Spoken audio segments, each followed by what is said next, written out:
from the Jülich Supercomputing Center in Germany, and I'm happy to be here and the first time in Buenos Aires. And it's, of course, a city which is well known all over the world, in contrast to my city, which is Düren, and no one knows. So it's good to be here. I arrived yesterday, so I have not seen much yet, but I'm sure there's a lot to see, and I first do the work and then look around. But actually HPC is not work for me. It's more fun, and I always say I'm paid for my hobby, so I never worked in my life, and I can tell you, you choose the right subject if you also want to be paid for your hobby the whole life. We do a lot of different things at the Jülich Supercomputing Center. It's a big center in Germany and in Europe, and so there's so many different topics, and I want to take the chance this week to kind of give you a rough idea what's all around this HPC topic on our systems. Of course, it's quite, that are my kind of playground, and therefore I know these systems best, and I will show you how we do the setup, how we do integration of components, always with the background of interactive HPC. And I'm sure there are different ways, but as the HPC community is quite connected all over the world, we are a small group compared to other communities. So it is similar if you move from one side to the other, as the tools are kind of, they prove that they are good to use on different sides. And of course, it's always software and setups which are not kind of developed only on one side. There's not the manpower to do that just at one side. You always have to be connected with everyone around, every other side, and perhaps one day with you doing some cool tool, and we might add that in our workflow and so on. So I start just to give you, okay, you don't want to type that. I just want to link you to that. We will use this Git repository because it was the easiest for me to write things down, and so it's the one where I will put all the stuff we need in the course, and perhaps even more on the way. And it was quite helpful. It is always quite helpful for me to have such a repository and such a live document where one can kind of communicate things. But I come to that later when we need it. So who am I? I'm into HPC since 15 years, and so I did a lot of different things in HPC. Probably one would say I was in Germany, you say dancing on too many weddings. So you're always on different topics around, and few years doing this, few years doing that. So I was coming from turbulence research and doing there HPC development of codes for the clusters, already for clusters on our site in Jülich, and then went into visualization of these large data sets, and now I'm doing interactive HPC visualization and kind of making the system more usable, getting more time for the users for science instead of for hunting bugs or getting angry on the setup. So that's something where I get connected to all different domains, scientific domains. That's why it's so much fun, and I've shown you there quite a few. So this is a picture from above. It's the whole campus is kind of in a small forest, and we are just located over there, and it's near Cologne, and there are most of the people, of course, are coming online on the system. So there's the campus itself, and a lot of people from Germany and from also whole Europe. So the system is set up for Europe and Germany, and from different domains running there. their codes on the setup. And because there are so many different domains, it is structured in a way that we have different groups, simulation labs, and cross-sectional teams which try to bridge between the HPC topic and then the specific domain. And they are, here it is shown in the center, specific ones to certain research topics. And these are also the ones which are listed here, I would say, are the most prominent ones. And then cross-sectional teams are topics which everyone needs to somehow, no, I don't want to say solve, but at least it's something you might get tackled, and you need to find a solution. It's visualization, it's not domain specific, or parallel performance. And I'm located in visualization, and so that's the structure of the support there. The systems, on our side we have two big systems, that's Jülich and Eureka. And Jülich and Eureka are separated in two different parts. One is the cluster and one is the booster, so one is more for the general purpose and CPU heavy codes, and the booster is then more for specific GPUs or specific boosters which can say with less euros you get more flops, but programming then is more of a pain than if you go on the CPU. So in the end, of course, people try to get their codes on the booster. There it's you get most out from your most results out. If you have a look at the flops of the system, you also see that at least for Jülich, yeah, actually that's wrong for Eureka, that's smaller. But on Jülich it's a GPU system, of course, there you get more out of your machine. And we are looking forward for the next machine, which is coming next year, and then it will be kind of GPU, or we don't know it yet, but I would say GPU-like.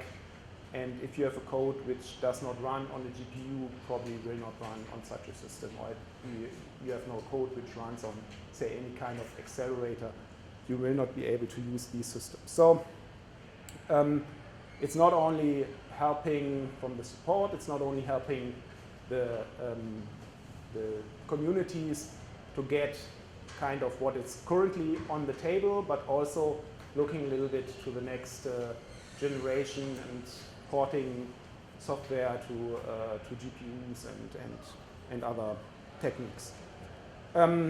Important strategy here is to have a modular concept, saying, okay, we see in the past quite homogeneous HPC systems which have where all compute nodes are kind of equipped the same way, and we are getting now into HPC systems where there's a higher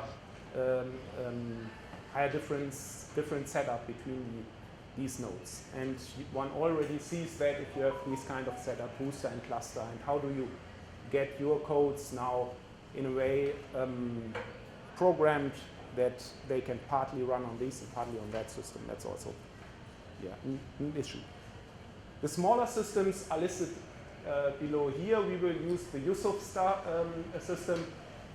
It is smaller in size, but not looking at the nodes. I think it's fine for a workshop. So we have the CPUs there, and also the GPUs, and it is easier for us to get on the system, get compute time on the system. You can imagine on the bigger ones, it's more kind of crowded. And everything is connected to storage systems here, tapes and disks, and of course to the World Wide Web. I already said that there are a lot of different research fields. Here they are a little bit more in detail listed.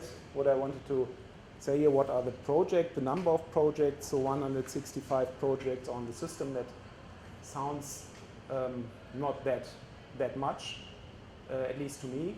And of course, it's a system for the very big projects, and therefore you have a limited amount of compute time to give away to all the users. So this is Joules. On Eureka, it's looking a little bit the same. So also a lot of different communities on the system, and roughly 80 projects. So having a little bit more of a deeper look at the different setups. This is Eureka.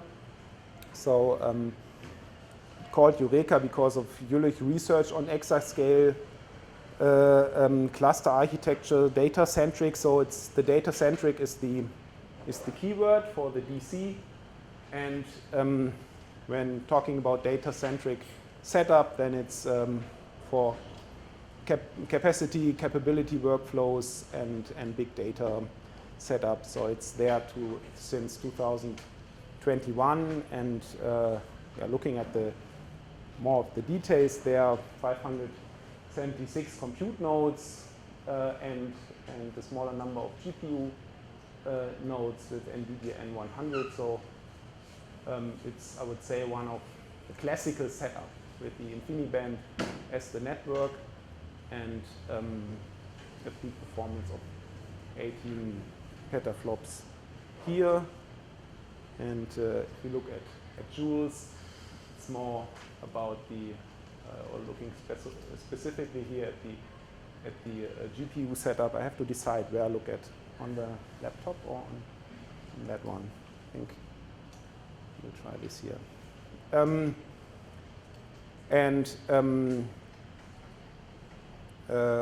So there are partly is the cluster setup, as I said, with Intel Skylake cores and the booster, and that's actually the one which gives most of the flops here.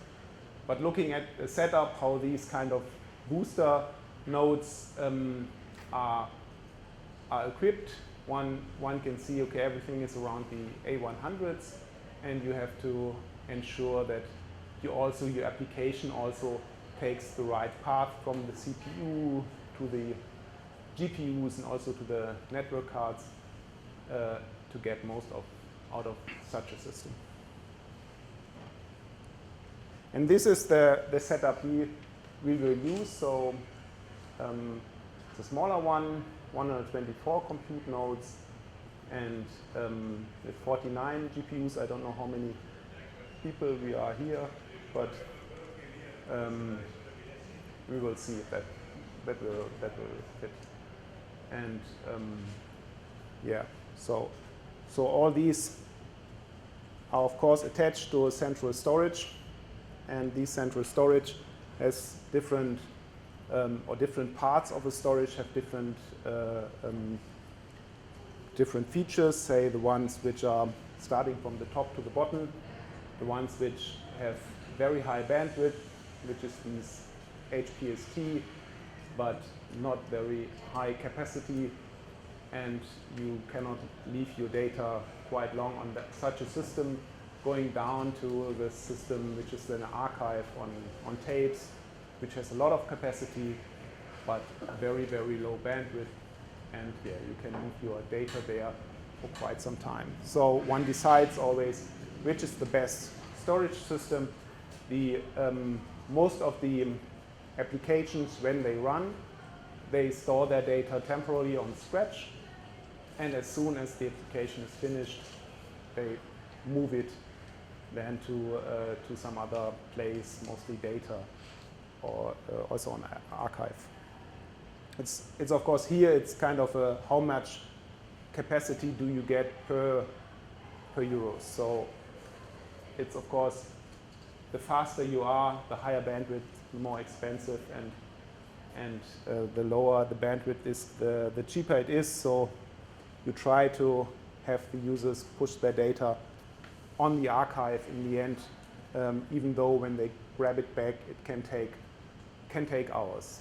because then something has to grab the disk and the tape, and so it's not always, especially if you grab the data quite often, it's of course not the best choice, but it's the cheapest one. Yeah, and then the cloud, it's a small cloud, it's just 26 nodes, but that's where all these kind of easy access can be managed. At least that's where we, with the interactive HPC, start as the entrance point to the site. And the cloud runs on OpenStack, so that's kind of a, let's say, classical setup there, and on OpenStack, and the Kubernetes, and then the containers. And that's what we also want to use, at least for today, to get into the tools. Looking at the whole setup, it's good to have this in mind, especially when one jumps between the different systems. Looking at the complete setup, you have these shared parallel storage on top, which is connected to a data server called the UDAC, and that the HDF cloud is connected to that UDAC to the storage, and all the HPC systems are connected directly to the storage from Jülich, Eureka, Yusuf, and then the smaller ones. And not all of the different storage systems are connected directly. So looking at the quite fast one, which is the HPST, it's only then linked to the big systems, and we have seen the Scratch and slower one, and going down to a cheaper system with disks, which then is just connected to the HDF cloud. And if you want to use it on, for example, Eureka, you must move your data first. So there are a few things to keep in mind when one goes from one setup to the other, but the best, or the good thing is the storage is linked to all the systems, so one can easily switch if one has the data on the right storage. Okay, so first step would be you need to get some access to the system. As I said, it's for me the easiest to use that system. That's why we are using that one. And I keep my fingers crossed that it works. If not, I have a big issue and I have to talk here for quite some hours without you being able to log in. So I would ask you to go to this web page, judo@z-jülich.de, and I will have prepared a nice movie which shows a bit what should happen when you go on that site. Then I do not have to click, and you can just see. So that page should be there. You click on register, and then you put in your email address and should receive a confirmation mail.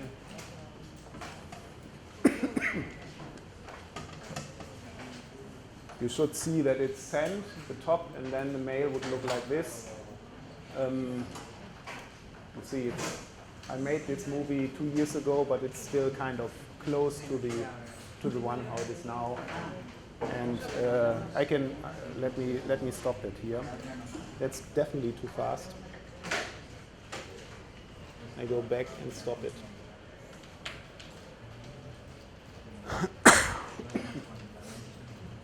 But this is, I think, the standard way to get some access to some service.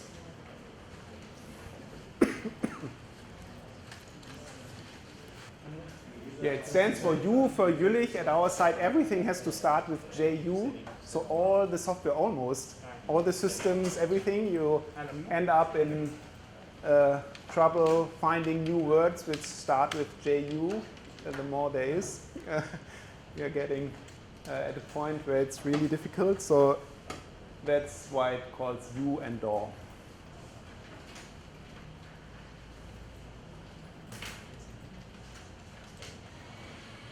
So it's training 23 for 23, and I think it's I don't know why there's April or it's the number. So it's 2304.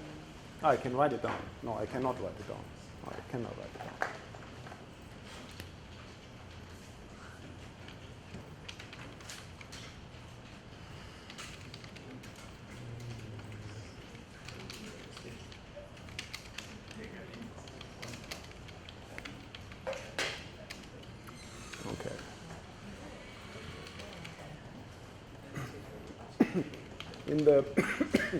In this movie, it's the wrong ID because that's old.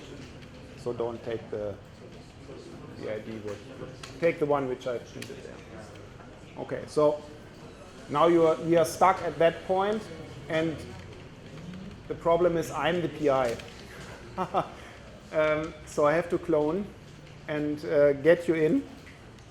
But I think I will do a little bit more talking, and then I do everything in one row. Okay.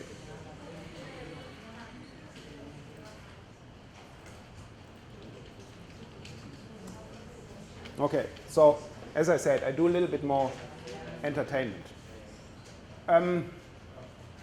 What is the motivation behind these interactive HPC, or being concrete about using Jupyter Lab as an alternative approach to enter HPC systems?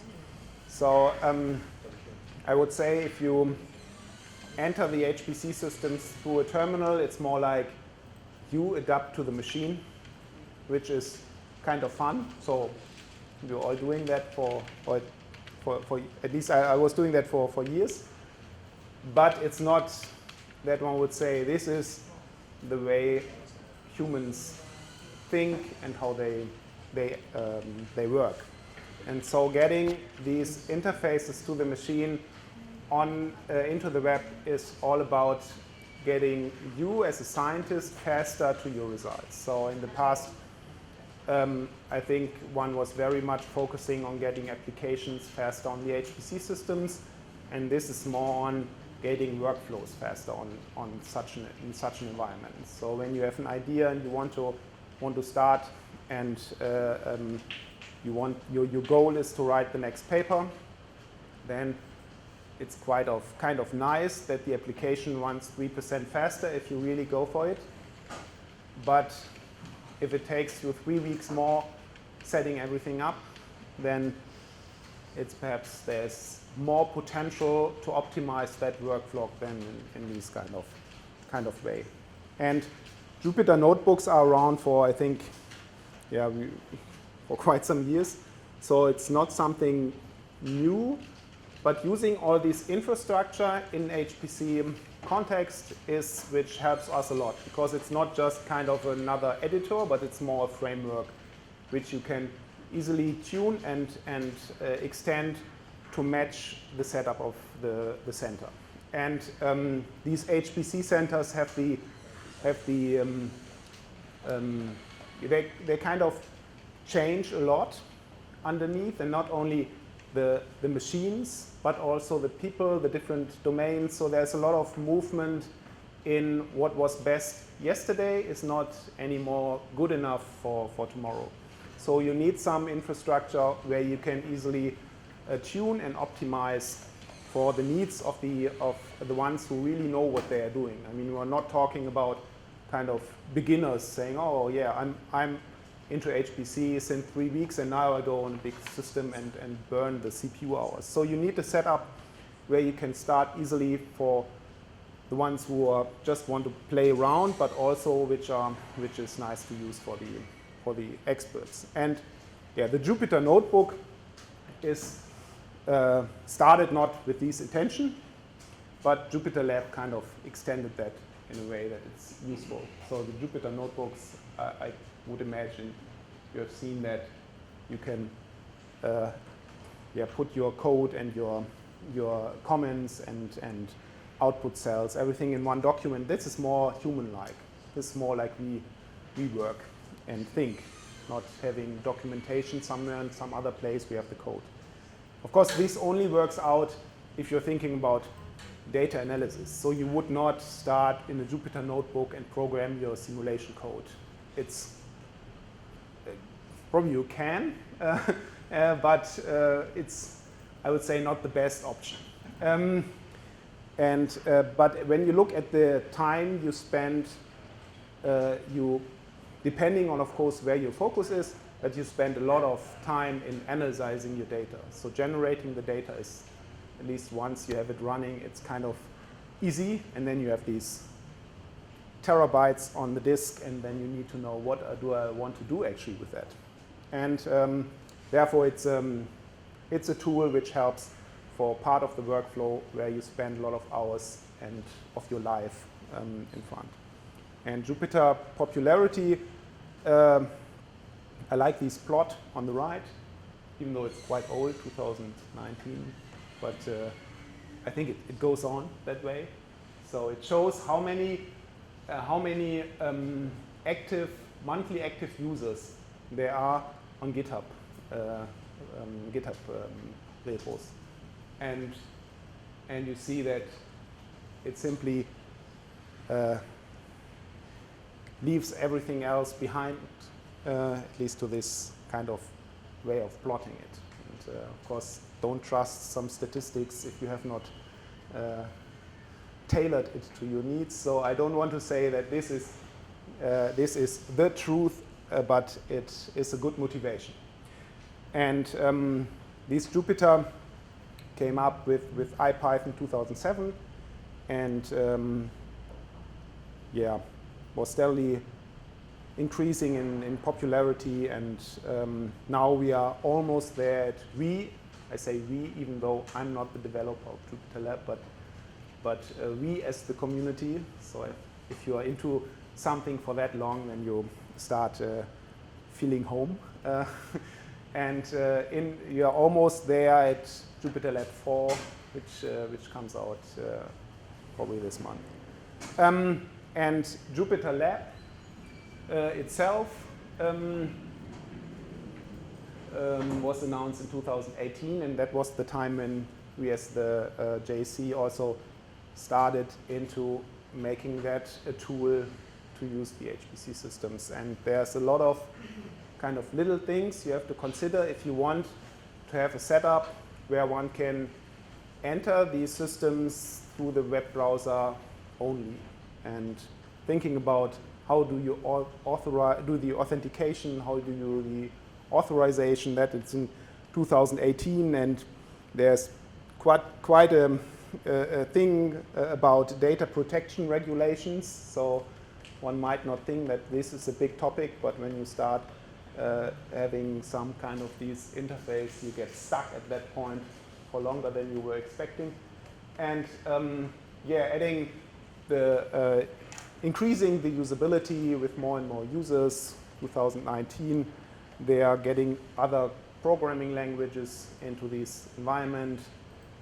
It is an environment which is primarily used with Python, but actually it's not at all focused on Python. It's more or less open to all different kind of languages, and that's one of these benefits. I said you need always to have a tool which can, in the long run, can be master these kind of problem in the HPC community that everything changes so fast, that you always have to add new features and new things, new hypes which are coming, and which of course you want to also be part of. 2020, looking at remote desktop integration, that's one thing where one sees that it's these kind of tools help to have one single point of entering such a site. So not only having the Jupyter Lab itself as some programming environment and the classical way of thinking of these web tools, but also integrating new tools into this environment, which helps then to make them more visible. We have a lot of different tools which are hidden on the web pages, so you can, if you find them deep in the web pages, then you can use them. But but it's as the users change quite quickly every 5 years, so then you always start again and showing, okay, this and this and this is there. Don't forget about this and that. And so it's a way of adding more features, making them more visible. And with having these kind of entrance into HPC getting more popular at our side, it also gives us some kind of trouble if you have a workshop like this, and then you say, okay, and now log in, then in this second 50 people log in, and that's not obvious thing to handle. Normal setups are not prepared for that. Kind of if 50 people log in 5 minutes, that's fine, but if they log in exactly the same seconds, then you get some problems, so focusing on a redesign and so on. Now it's getting more used by not only having one entrance point for the center itself, but also allowing other communities to build their own backends. So it looks like, I have my own kind of entrance to a certain site, but underneath it's using the same backends and just looks different. So allowing this makes it, of course, even more attractive for projects. And you have seen there are a lot of projects on the site to tell them, okay, you want your own nice looking web page where people can access these resources, and it looks as if it would be the entrance page for your project. Then go for it, and you can use the same backend. So this is approaching to be more and more useful for all different kind of use cases. And here one sees the number of users. You've seen the number of projects, and so thinking of the project, saying with roughly perhaps or a small number of people who are actively working on the project, and we are now at 180 different users per week who are using that. Then it's perhaps a third of the users who are using that front end. So it seems to be something useful. And I'm more or less running around being the evangelist, and so it has perhaps a little bit of a religious character. But I'm telling you this is the one and only tool, and you have to use it. No, it's not. But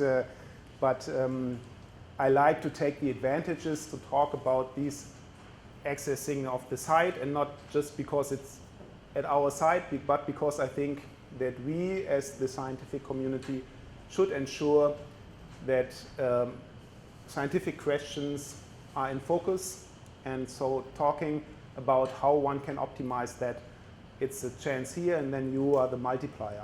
And so you have now something to do. You have to go and see if that's in your environment, in your work. It's something which also helps, and having these ideas in mind is the reason to be here, at least for me. So looking at a little bit about the terminology, what is Jupyter Lab? I already said that interactive working environment in the web browser. That's the goal, everything in the web browser. And for the creation of reproducible computer-aided narratives. So you want to tell your scientific story, and that's all about these Jupyter notebooks. And the name comes from the programming language Julia, Python and R. Where Python is definitely the one which is, I would say, the most prominent one. But playing around with Julia a bit, it's really something which is worth having a look at. It works. You're a genius. Thanks. And of course, it goes far beyond that. So it's not limited to these programming languages. It's language agnostic, so that means you can come up with all different kind of languages. We will build new kernels for different use cases in this workshop, and also not only the languages, but also the features it has. It's easily to extend. I said, yeah, one needs to come with all these different kind of requirements of different communities, and so these extensions which can be used and which are there in the software design makes it very helpful for setup in HPC environment. And actually the whole Jupyter Lab is a bunch of extensions. Even the file browser and all these which you see in the default installation are all extensions. So it's from the ground on made on this idea of having a extensible environment. And document-centered computing, so you combine your code execution, rich text, math, plots, and media in one document, and that's this Jupyter Notebook. And the Jupyter Notebook itself is a file in JSON format, and which is quite helpful to be then presented in quite different renderers. So of course there's the renderer which renders it in Jupyter Lab itself, but yeah, if you upload this file to GitHub, it will be rendered and renderer for different use cases. So thinking about the Jupyter Notebook, one have to think about, is there some kind of raw code from where you can then create your PDF or your even dashboards or so. So it's something again where one can easily put things on top and use that for use cases which are far away from perhaps the original idea behind it. And yeah, GitLab can render it and so on. The Jupyter kernel is the process which executes the code when you're in a code cell and say I want to execute it. And this is separated from the Jupyter server, so the one which actually is your entrance point, which is running remote and where your client, your web browser connects to. And this separation of the Jupyter server and the Jupyter kernel allows that you can clearly build your own environments where you want to start certain codes, run codes.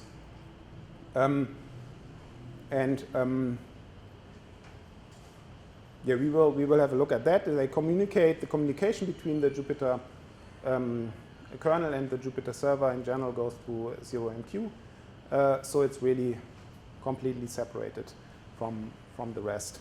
And they are pre-installed, or say there are kernels, standard kernels, and with changing a bit in your own environment, you can add more and more different other kernels, which are not only kernels for different languages, but also for different use cases. So you might have your Python kernel for the use case of visualization or of AI, or very specific to your project, and you need these packages.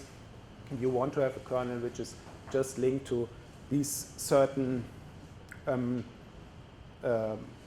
virtual Python environment, for example. So creating your own kernel is on an HPC environment probably something you eventually will do. Whatever prepared kernel there is, it will never, most of the cases at least, it does not suit your needs when you dig deeper and come with your special needs and so on. So in the end, you always kind of, okay, I built my own kernel, and this has some extras. Okay, the extensions I already said, it's a bunch of extensions. This is a view on the extensions of the core of Jupyter Lab, and they can be customized, and we walk through a few of the extensions there and have a look how they work and how that benefits is a benefit for such a diverse environment we are into.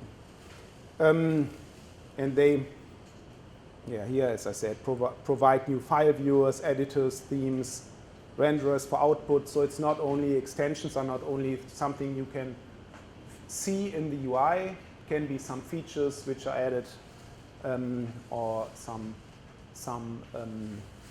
which are added behind and have no UI. Or they can provide APIs or so. It's just a way of letting the Jupyter server know, okay, there are more features here. Please load these extras when you start. And this is the setup, the classical setup. I would say how these would work. You SSH to the system, and then you start your Jupyter lab. And there, the Jupyter, in the past it was called Jupyter Notebook Server, now it's Jupyter Server. So the Jupyter Server, you start the Jupyter Server with all the extensions and so on. And then you would probably start an SSH tunnel to your system and could then type in localhost, whatever port you have chosen, and enter the Jupyter server, and therefore enter the visual representation of the Jupyter lab in the browser. And when you start then coding and need a kernel, then that would be communicated between the Jupyter server and the kernel with 0MQ, and your code would execute. So looking at that setup, it's of course something you can establish everywhere. So kind of everywhere. If you have access to a system and you can install there things in your home directory or wherever, and you can run these, then you are able to start a Jupyter lab, of course, if the firewall allows or if the SSH allows it. But saying this is something which is not too specific, and that's why the idea of using Jupyter lab is not something which is site-specific. When one says, okay, I learn this and then I move on to the next system, and there it might not be that kind of easy and prepared, and then I'm stuck.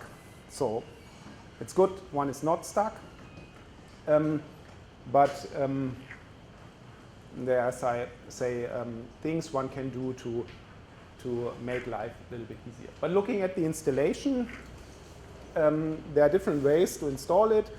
Again, I just point out this to say, okay, of course, one can install it wherever one wants, on the HPC system, on your local notebook, on even just start it in the browser. So this is one or a few possible ways to install it through conda, mamba, pip.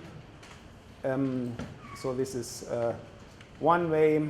Another way for local installation, which is kind of new, probably comes a bit from the success of VS Code, and with the starting of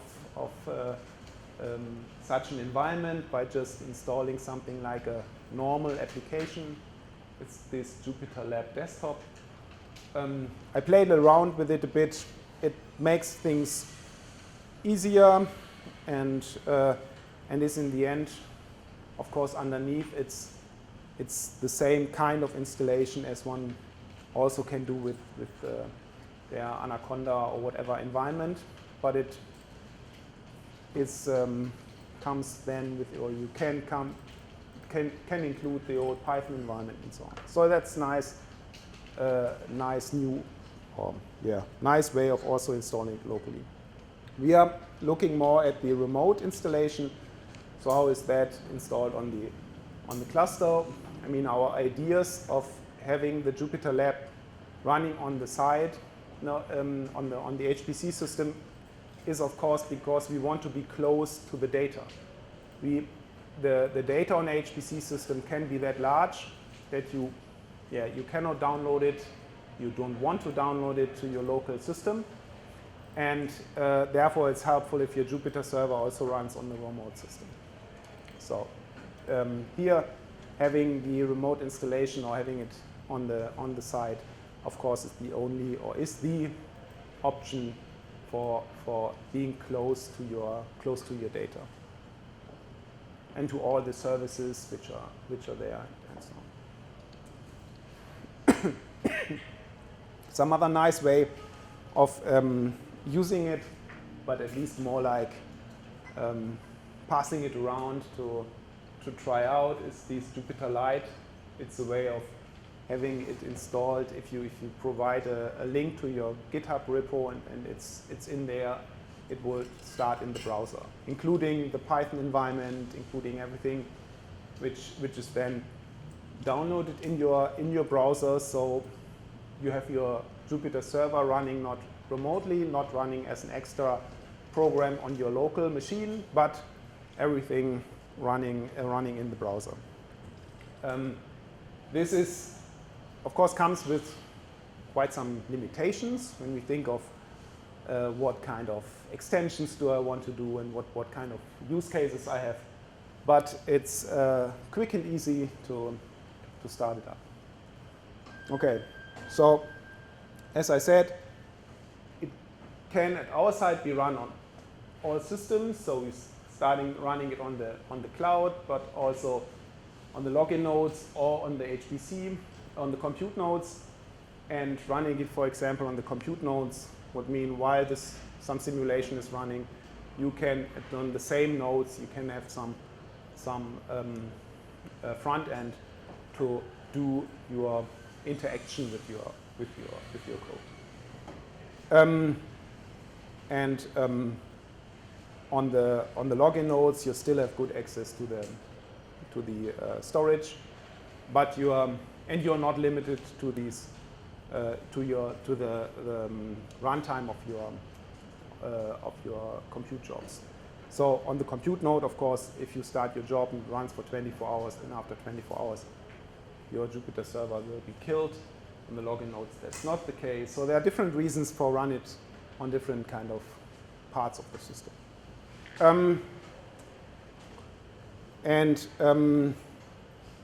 Making these, getting rid of the SSH in between, having it fully in the browser, one needs a few components to make that possible.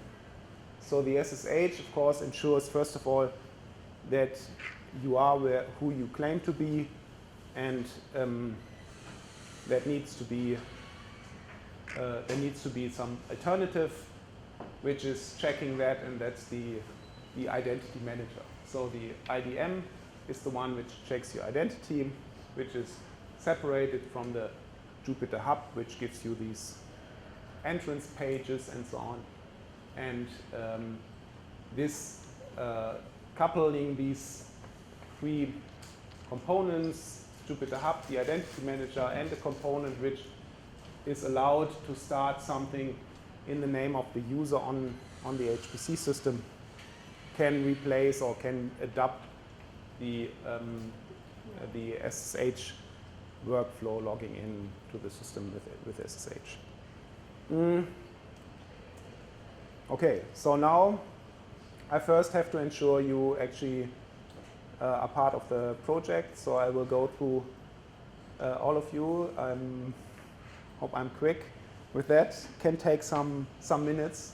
I'm not sure if I have a bulk option there. If not, then it will probably take 5 to 10 minutes. So give me that time to let you in, and then we can go on.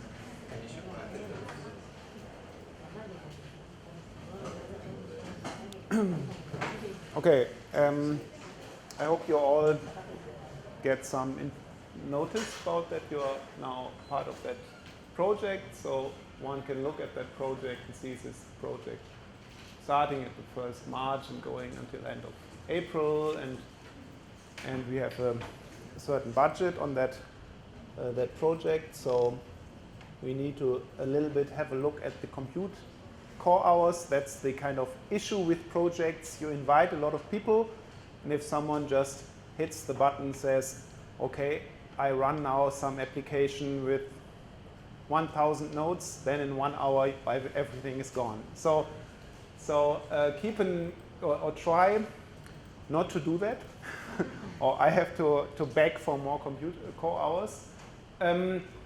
I think for testing that it's enough, but for doing really HPC, it's of course not at all enough. So we have 50,000 core hours on the CPU and the GPUs. As long as you stay for now on the login nodes or on the cloud, nothing is used.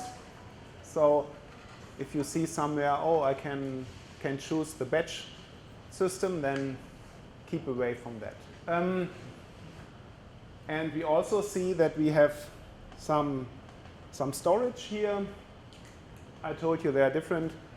I really cannot get used to this, I think. There are different storage systems we have now. We have on Scratch and on Project, we have storage, which we definitely will not need for this workshop, but this is the default. And of course, your storage in your home directory. But this is not part of the project, so it's not shown.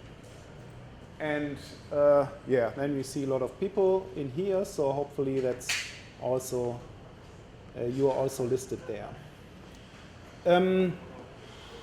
Okay, so what now is happening in the background is that you get a mail that you are part of the project, and then you can log in and you can accept the usage agreement. And there, no, we're not selling anything there, so it's kind of safe. But I'm quite happy that this can be done online, so we can quickly have access to the systems. That's for the people who are joining the system through a project like you did. It's just something which has to be done online, but for the PI, it's still on paper, but that's not your problem. So you should see something like this. This is now my account, and you should see then at least 2 systems which you have access to. You should see that you will have access to UDAC, which is the data storage, which in the beginning I showed it once on one slide. There's this data access node, and you should see that you have access to USOF. And there the usage agreement must be, the link must be followed.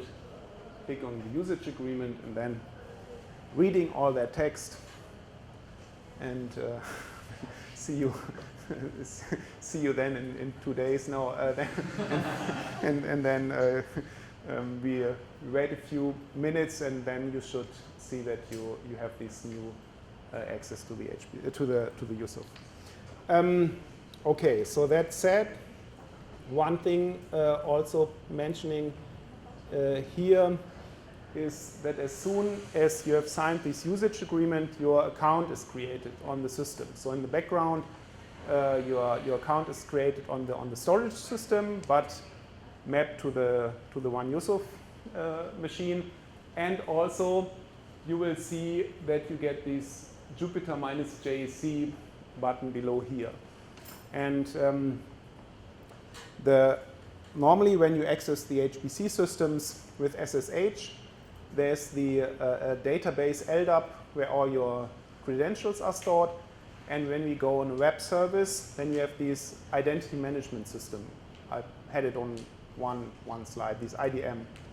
And there, this must be synchronized. So the LDAP and the identity management system must be synchronized.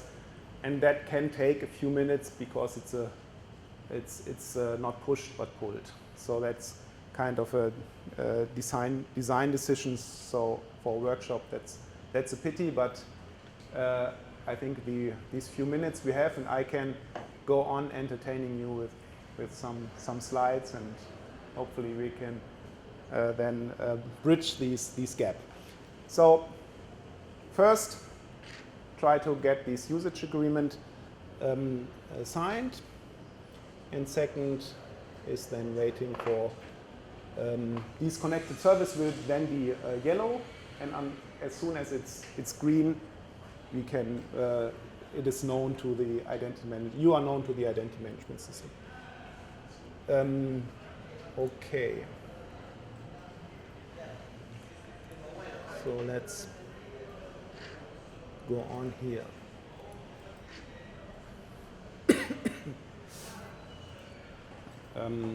I think this is the usage agreement. I again have these. No, I don't have a movie, but I think you might be able to. Oh, that's too big. We had that smaller, but I took off the connection, and so now it's reset. Okay, here it is.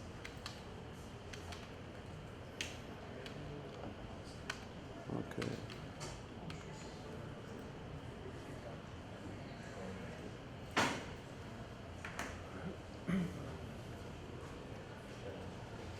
Okay.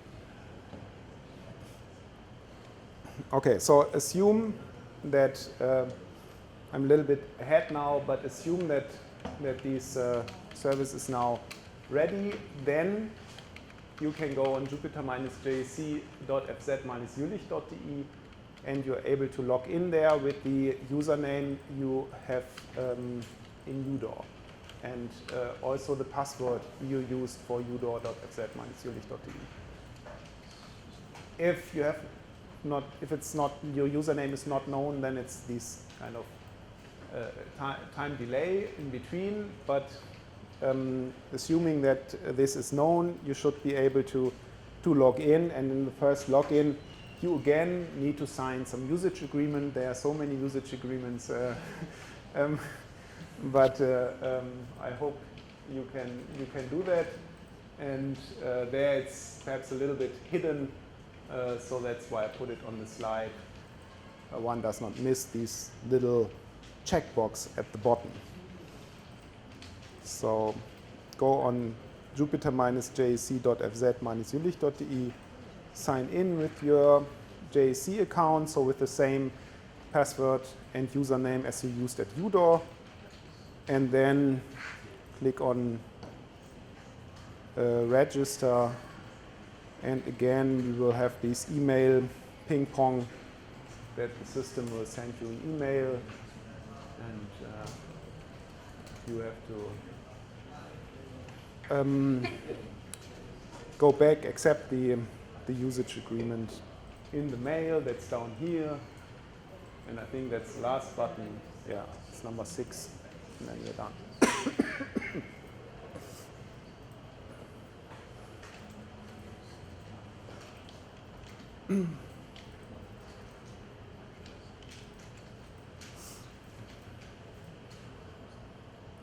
I have the impression I'm too slow. I'm running out of time, but that's probably a common problem.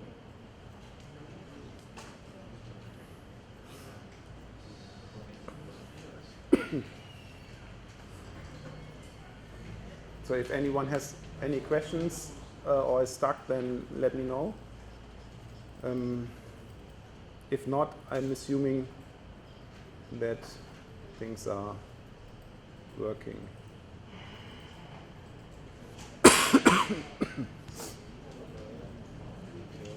I have a movie. We have seen already that.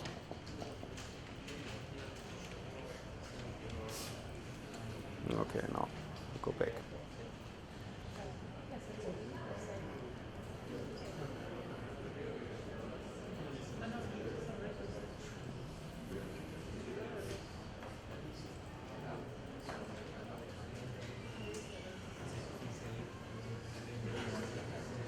It's not connecting. That's it. One is J. It's J.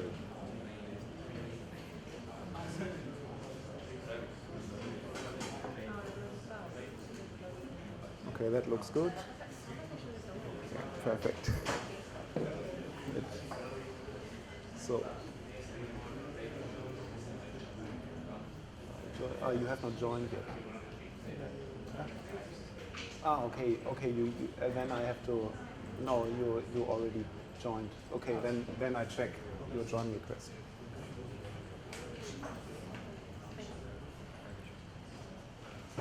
So for everyone who is joining the project now, I have to add you to the project. So let me do that. It's actually not that secret, but everything is now recorded.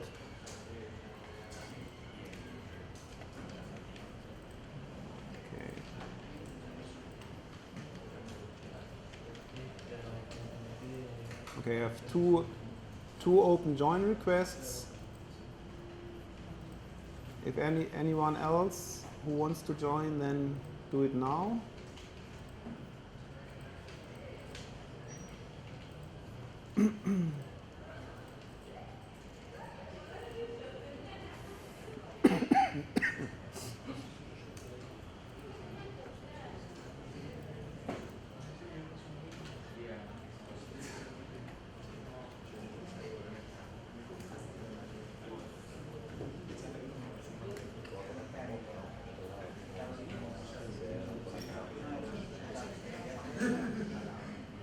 Okay, there are no open join requests here on my side.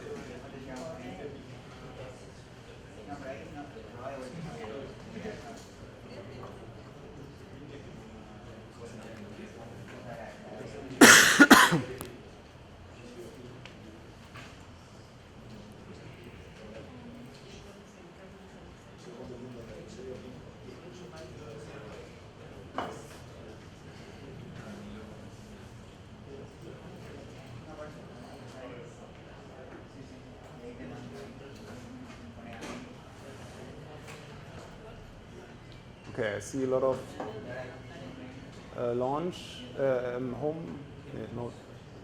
screen of the Jupyter Hub.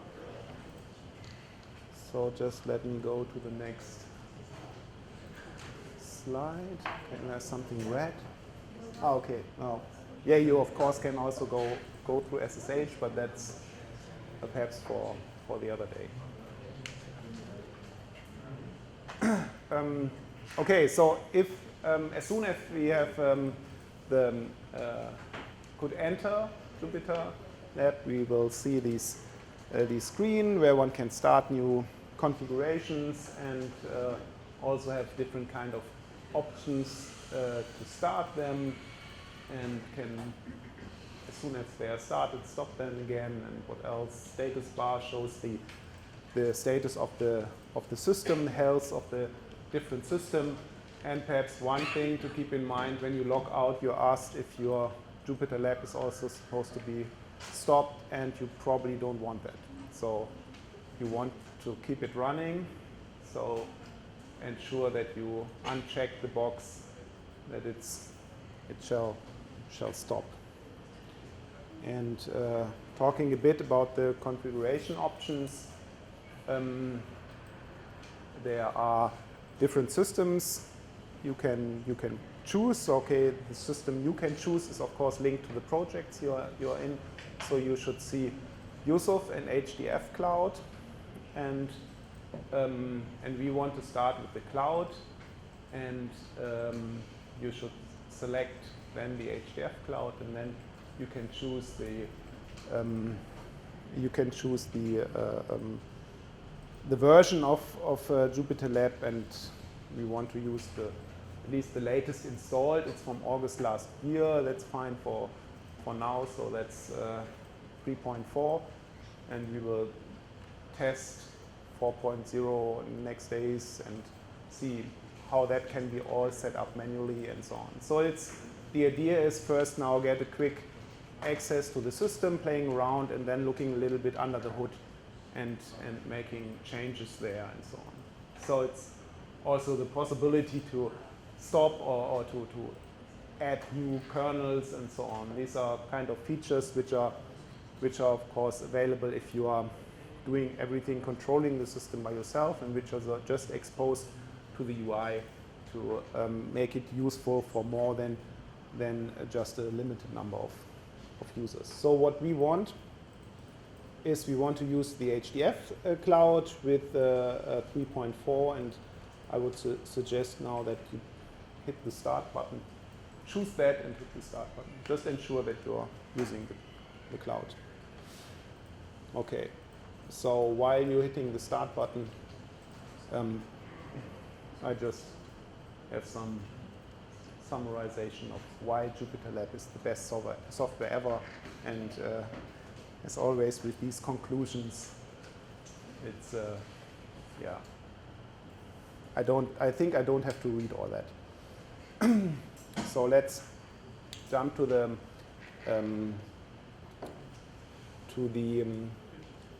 Jupyter Lab running on the side. Okay, I can.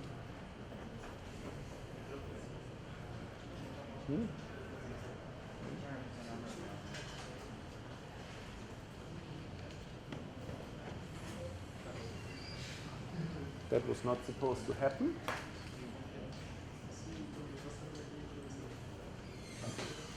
Okay, again.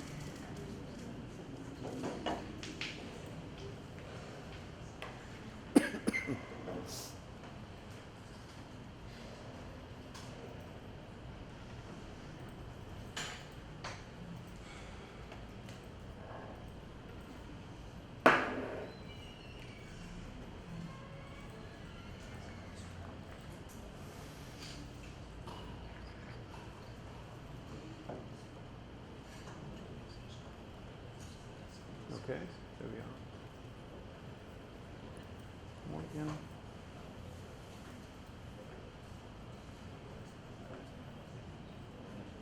Okay, so go on new, and then you choose any name, and 3.4, and options, then the HDF cloud. And on the HDF cloud, there's no account or project or partition. As soon as you use any kind of account, you have access, and that's why everything else is gray.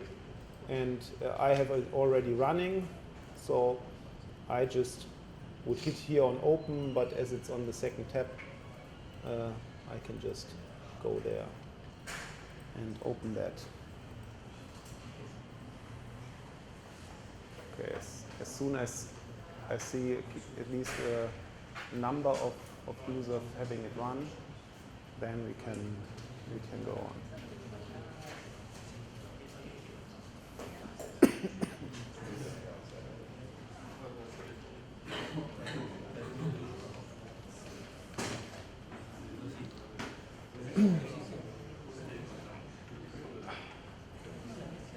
Okay, now we want to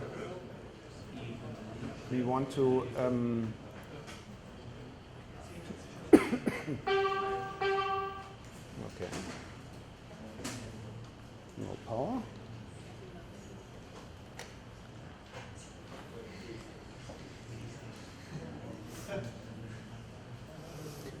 First thing we want to do is cloning the repository, and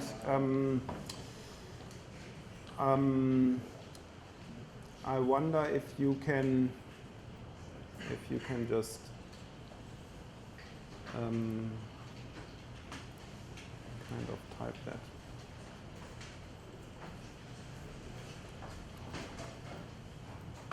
I know it's quite long, but you only do it once. And as soon as you can enter that, then you can copy the link to the repository and do not have to. So it's yeah. So GitLab and then JC fz minus Jülich.de / then my name and 1, so Göbbert 1 / and then ecar 2023 _ interactive HPC _ Jupyter Lab. That's the repository name. Perhaps I should have created a short link.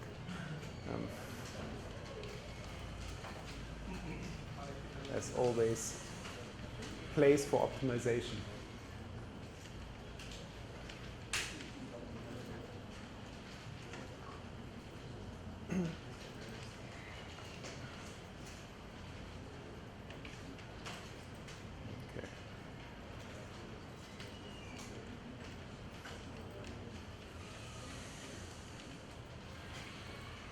I shall write it here so I can go on.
Okay, and the first thing we want to do, we want to clone this repository, and so on the web page of the GitLab, this GitLab page, you can click on clone and copy that link.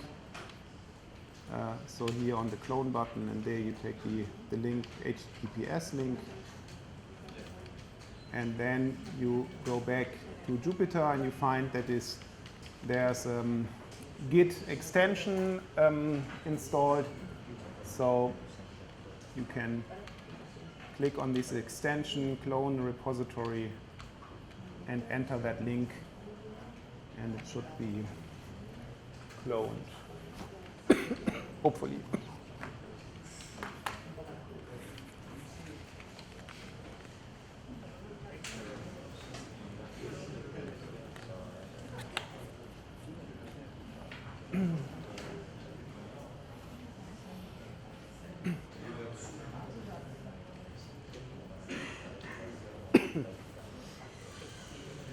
So I will add every day, so the next parts of the day in the morning, to ensure I have the possibility to tune and work on the stuff we do that day until the last minute, and so it's in there now, just the day one. And today I would like to go with you through actually all the kind of first steps and tour through Jupyter Lab, because knowing what are the kind of little features is quite helpful when we want to base on that and want to use not only the obvious stuff but also the stuff which is perhaps a little bit hidden. So for those who are quite used to that environment, and relax, sit back and listen, get entertained. And for those who are not that much into that environment, I will go through all these little things of the Jupyter Lab environment. I think then one can say after that, I'm confident in doing more than just rendering a notebook. Okay, so I hope you have managed to log in and to clone the repository. Who has not managed that and is not ashamed of saying that? So let me just help.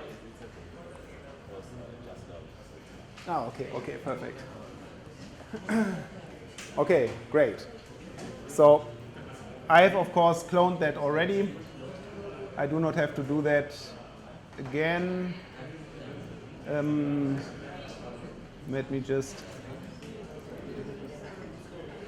go in here, and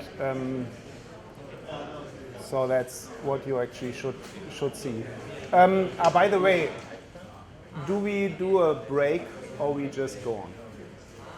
Shall we do 10 minutes break in between? Yeah, okay. Yeah, then let's do that now, these break. And so everyone who wants to grab a coffee or so, feel free to leave the room. Okay. Yeah, too many people at the same time, so it's slow. That's when it's you can ignore that and just say okay. So we meet here again at 4:45. What is it? 4:45.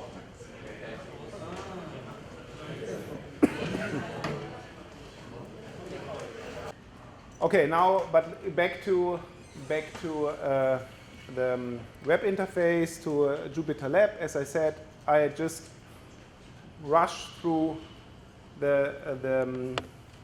through everything which is UI related, or which is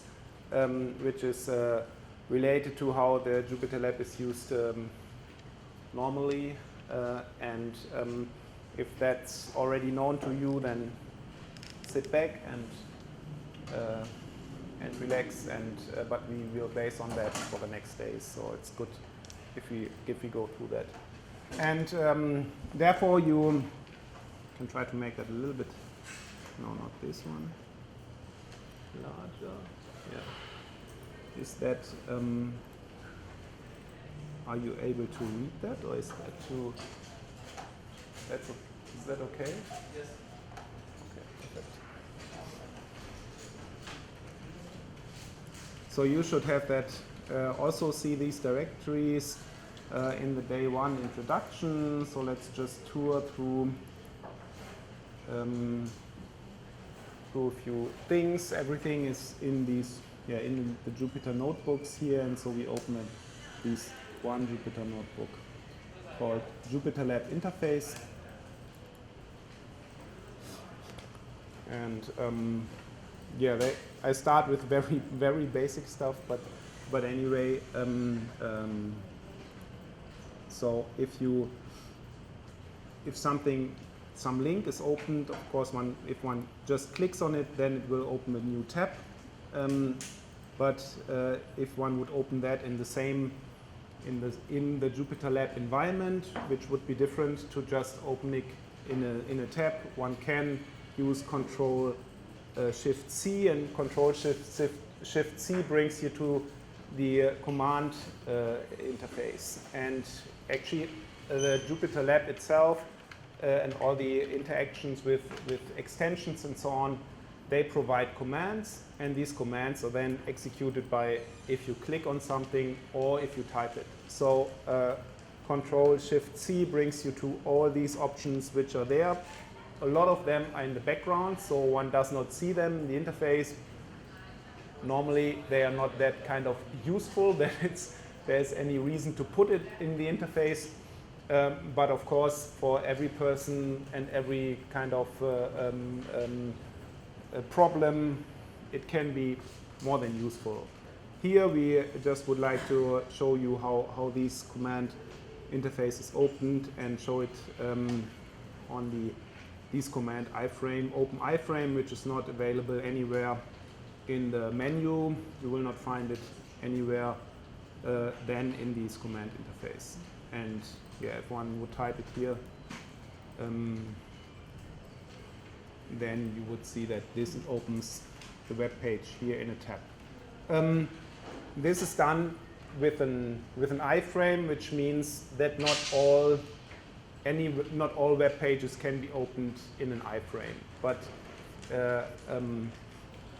if they are not interfering too much with the rest of the web page, which would be here Jupyter Lab, then they are one can open it in these. But it was more about showing these Control Shift C, and the difference to I'm opening a link in a different tab, which is then not opening that in Jupyter Lab.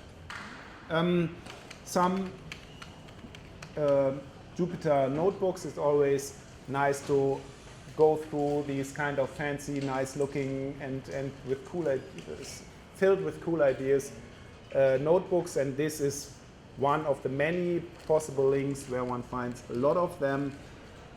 So I just put it here, a gallery. It's, I would say, endless.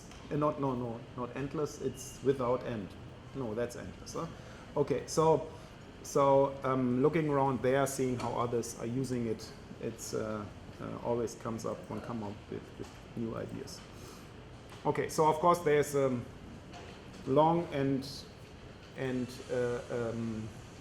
full with information documentation, which is jupyterlab.read, the docs.io, and basically JupyterLab is built from building blocks. So you have the notebooks, the consoles, the editors, terminals, and context help. One opens a launcher. You can go on here on this plus sign. One would open a launcher. You also see that this is the section. The first section is opening a notebook. Second is opening console, and then here are others, and others are text editors, but also these contextual help I mentioned just down here. So there are these building blocks when it comes to how these interactive exploratory computing can be entered. And of course the traditional UI elements, the work area, which is here with all these tabs and so on. You can move the tabs and put it somewhere in some other order. I think that's kind of the classical way of an interface. So quite nice if you have different editors of the same file open, or you have the same file twice and they're working at the bottom and want to copy something at the top. You can put it side by side and then copy from one to the other. So this is also these, say, the big difference when it comes to Jupyter, the classical Jupyter, not the JupyterLab. So having these tabs and having the possibility to open multiple Jupyter notebooks, that's one of the major difference to the classical Jupyter, which more and more becomes something which is less used, say this way, because all the features went into JupyterLab, and there are, to my knowledge, no features missing in JupyterLab which were there in the Jupyter notebook. So you have the sidebars at the side here, on the left and the right. You can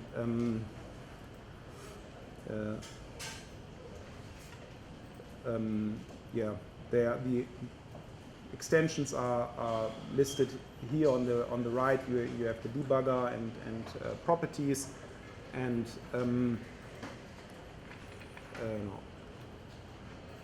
and what I wanted to say. Okay.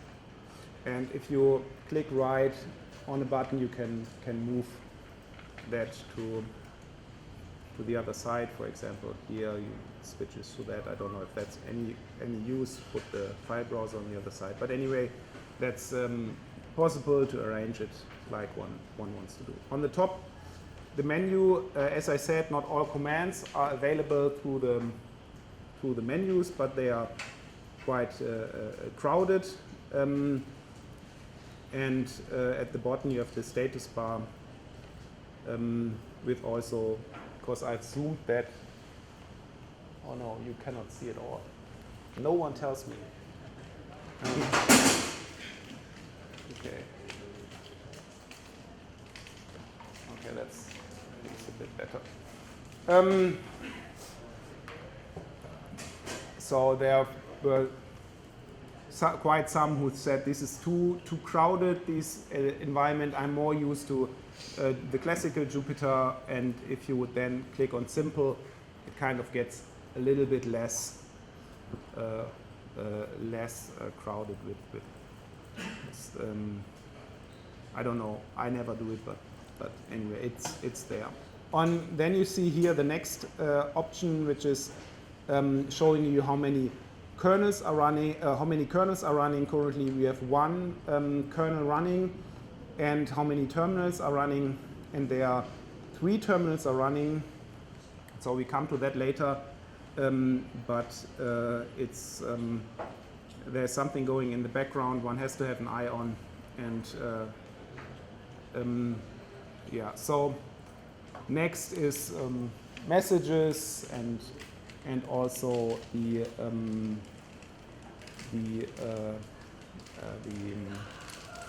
language.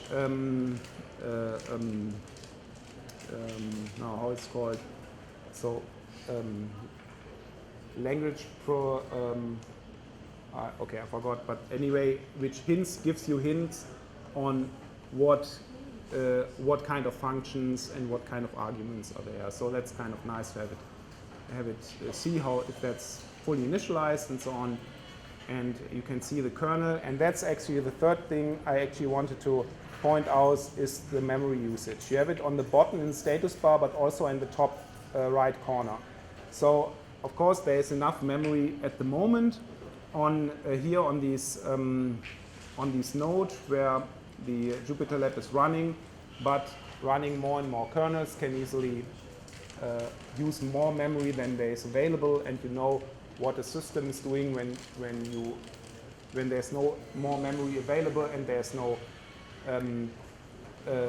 other way to store the data, then it just kills processes, and therefore it's always good to have an eye on the consumption of the memory.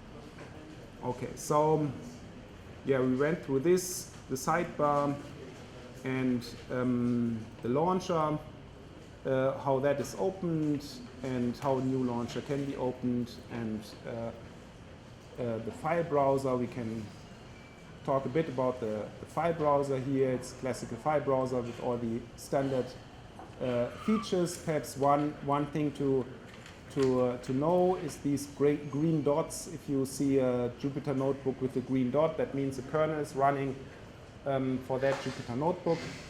And I have to make this a little bit wider to see on the top here. We have this kernel running, which is Python 3 IPyKernel. And we can also see on the sidebar here these running terminals and kernels, which is quite an important feature. There you can easily see what's going on in the background. As I said, we have seen there are three terminals are running and one kernel is running down here in the status bar.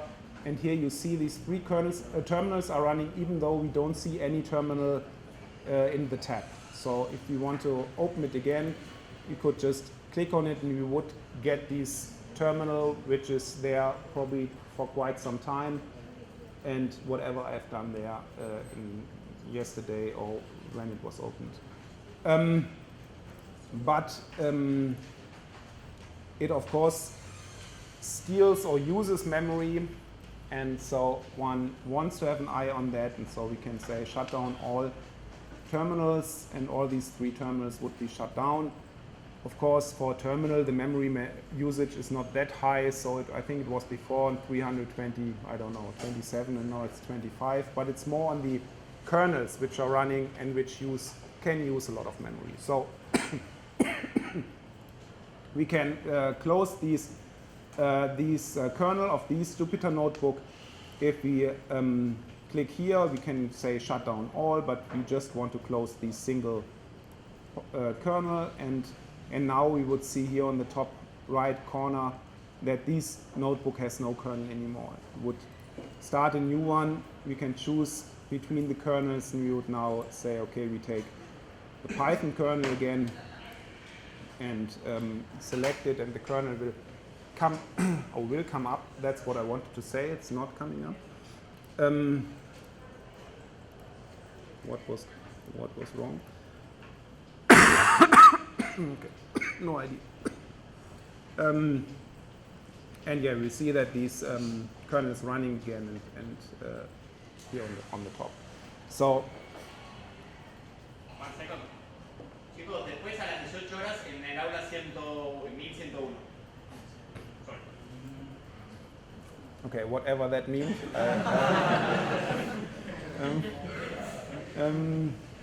Okay, so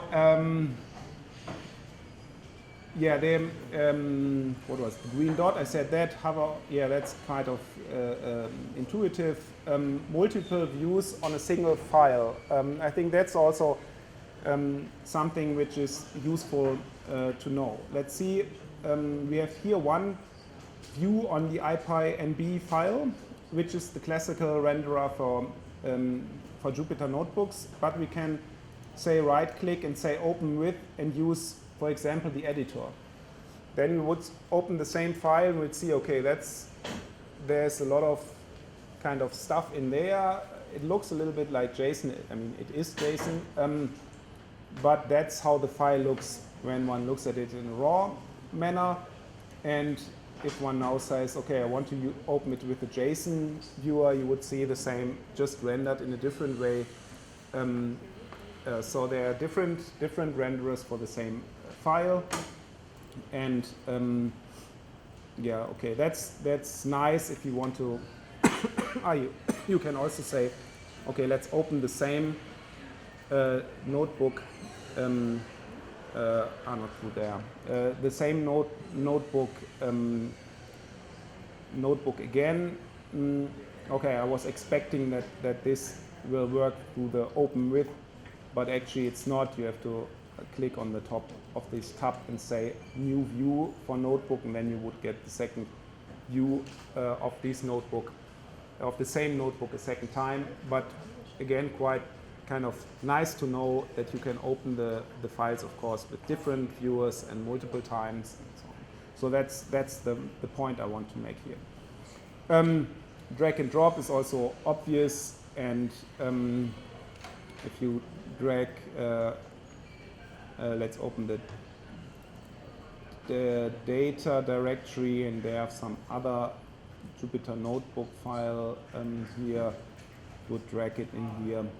That's, I think, also quite obvious that this is then loaded.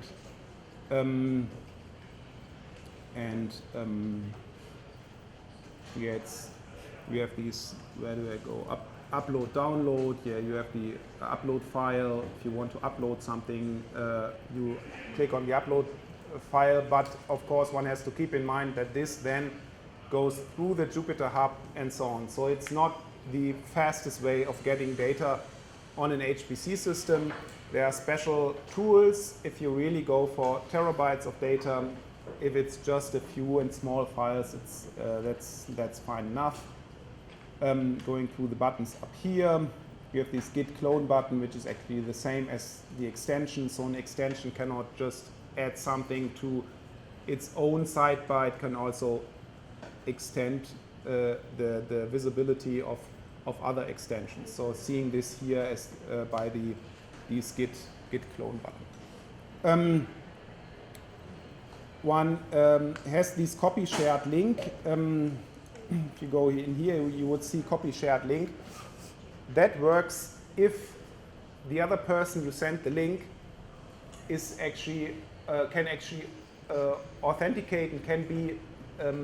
You have to imagine that you have to know that your Jupyter lab runs behind the Jupyter Hub, and the Jupyter Hub will not allow anyone else to enter your Jupyter lab. So, for obvious reasons, you cannot just share the link. I mean, that's kind of good to know, and not only good to know, but also quite good that it is this way. Of course, you do not want that someone reads the link on top and can enter your Jupyter lab. Everyone who would now type the link from the URL would end up at the identity management system and would need to authenticate.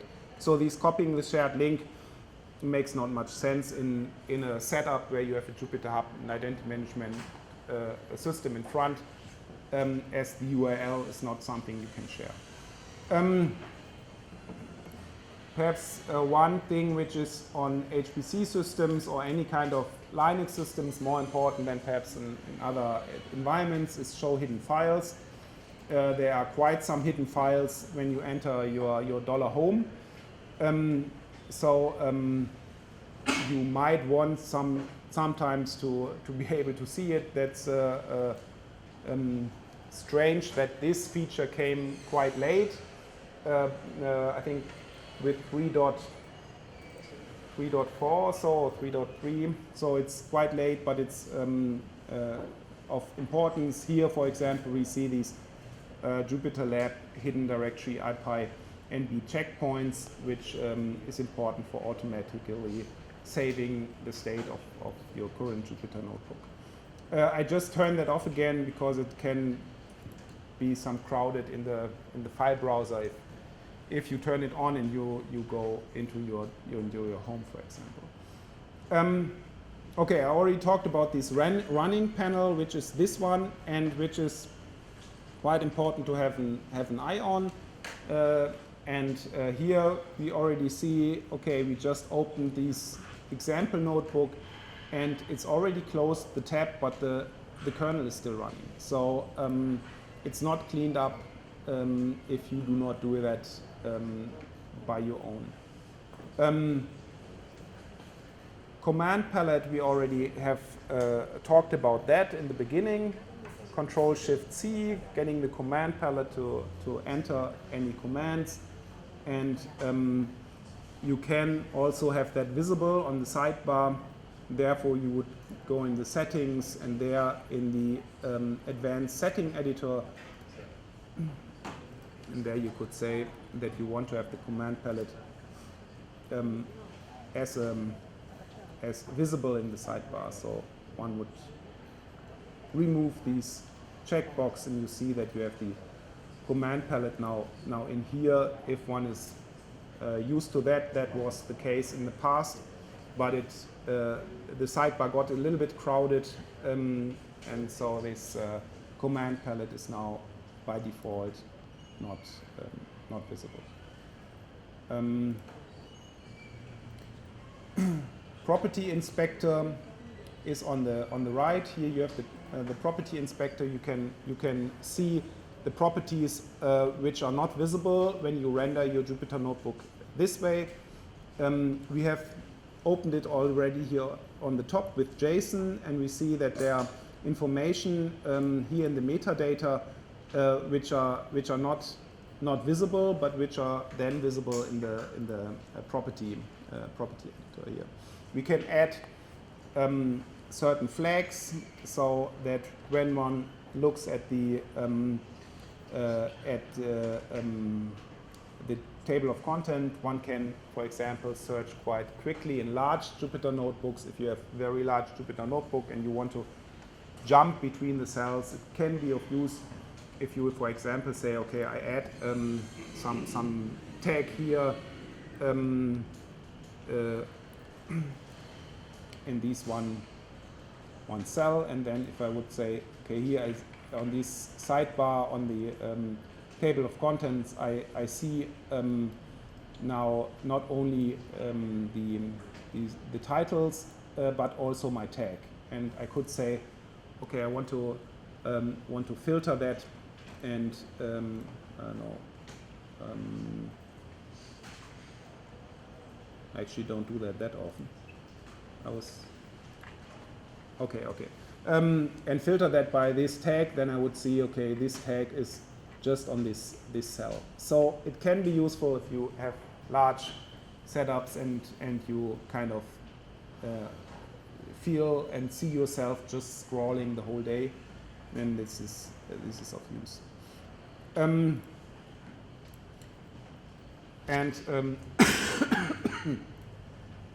Here you see these extra information in here. Perhaps one thing about the metadata: the Jupyter Notebook stores the kernel which is used and the name of that kernel. So here the name is Python 3. So if one would go with such a notebook to someone else and would load that notebook, then a kernel with the name Python 3 is searched. And if the kernel is just called Python, then it will not be found, because this kernel it expects is Python 3. Of course, you can always say, okay, I choose a different kernel when you click on the kernel and switch to a different kernel. So this is easy to fix, but has to be kept in mind, especially when you come with your own customized kernels and you give them names, and then someone else takes that notebook and is told, I don't know what kernel, where this special kernel is. So here you know why Jupyter Lab can show this warning then, I can't find the kernel. And of course behind a kernel here, behind this Python 3, it might be a different kernel on a different system. So it can be here come with certain libraries, another system it can come with a different set of libraries, even though it has the same name. So this name of the kernel is saved here in the metadata, just to keep in mind with all different other aspects. But I think this is an important one. Yeah, we already did that. Compared had a look at the raw JSON. We could search there for this kind of entry and would find it there. And we also had a look at the table of contents, which is this one, and which allows to jump between certain cells in a perhaps less convenient way if your notebook gets too large and you want to quickly jump between that one or the other part of the notebook. Okay, let's have a look at the file formats. So our different viewers for different files. Just go through a few of them, and adding new viewers can be done with extensions. So the default ones here one can go through, say, the classical one. CSV has its own viewer, open with. It's called CSV table. It's the default and would show then the CSV file as a table. Of course, one can always open it in the raw way as an editor in the editor, and then it would be shown in the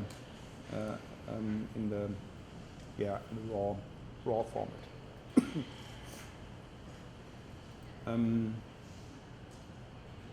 Okay, that was a little bit large.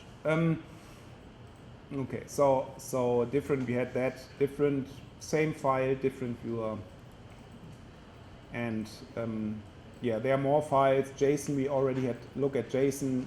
Vega Lite, I don't know if that's kind of that popular, but at least there is the standard viewer in there. This warning means that my browser cannot connect anymore to the server. The browser itself does not know if the server is just not reachable because the internet connection, I don't know, something's wrong there, or if the server is really offline. So I assume it's still running, but my connection to the server was kind of for a moment stopped. When one hit now restart, it would mean that it really grabs the whole interface back into the browser and restarts the whole interface. As we know, it's just a connection problem. I just hit dismiss and would say, okay, I ignore that. The server is still running. Yeah, there's LaTeX viewer and HTML and so on. So there are a few examples here for all different kind of viewers. Same for images. Perhaps here one thing I wanted to point out is that your browser is the first to grab shortcuts. So if you have type a shortcut, some key, and the browser has already that shortcut, then it will not pass that shortcut or this keystroke to the Jupyter Lab, and that depends on the browser. So in my browser, when I hit plus, nothing happens because the browser is kind of grabbing that.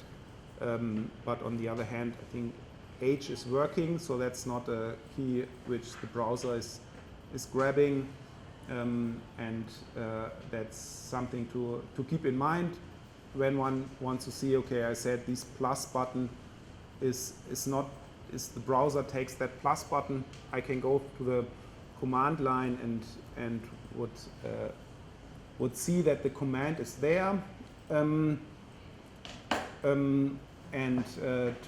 wanted to show Zoom the other one.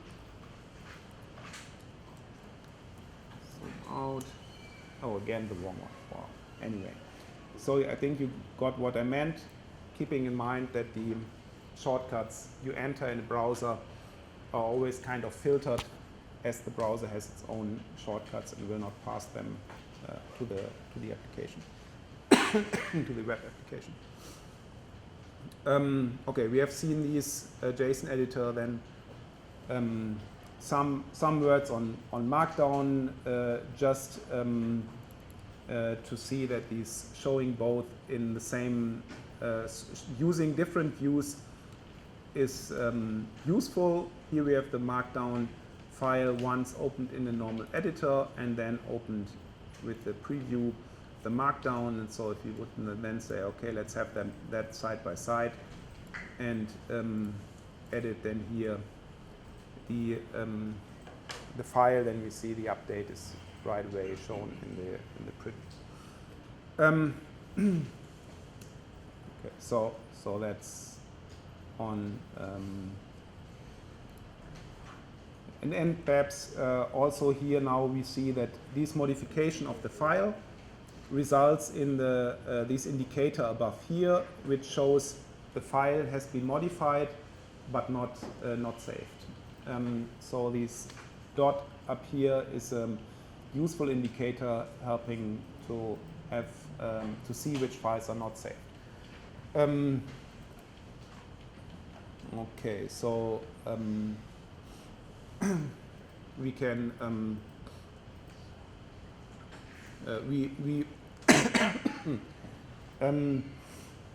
I said that there's always a kernel which executes your code, and we can start a Jupyter kernel to be used for the Markdown files. So the kernel is not only useful for your Jupyter notebook, but also for other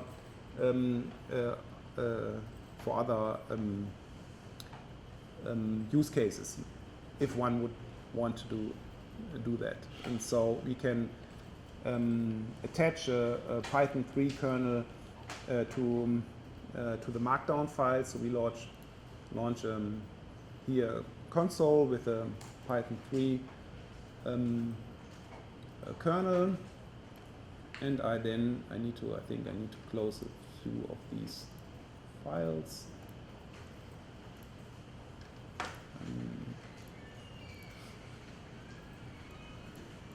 And can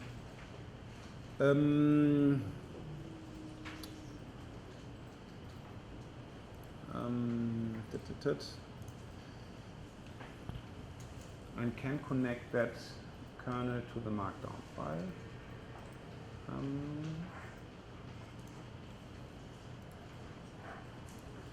I'm also doing that not that often, so I'm a little bit wondering why I lost that.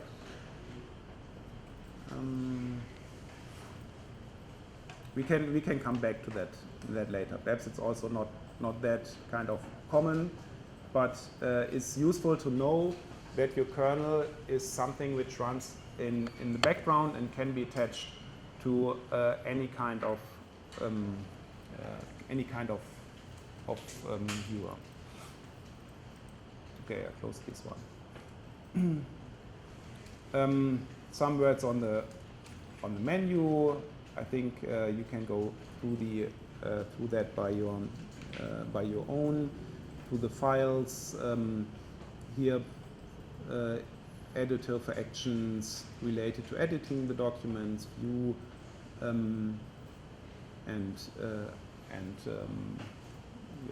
I just look which is important to comment. Perhaps one in the help you can go back to classical notebook, but that means that you're running two Jupyter servers accessing the same file, so be aware should not open the same notebook in the Jupyter Lab and Jupyter Classic at the same time. We went through the status bar, through all these pieces there, and perhaps one thing we did not comment, or I did not comment there, was the mood. It is, you have two different moods, the edit mood and the command mood, and depending on which you are actually in, has a different impact on what happens with your keyboard, entering your keyboard, things into your keyboard. The top, we have the information on the top, which gives you the possibility to go to dark or the light theme, changing the theme, but most important is having a look at the memory and perhaps also getting back to the launch side of the Jupyter Hub. I think that's important here to mention. Okay, so we went through that, and yeah, okay, perfect. So you know everything now on the UI, what is here for the tour through the UI, which I think is nice to know, important to know, and we can go quickly to the next, because time is rushing.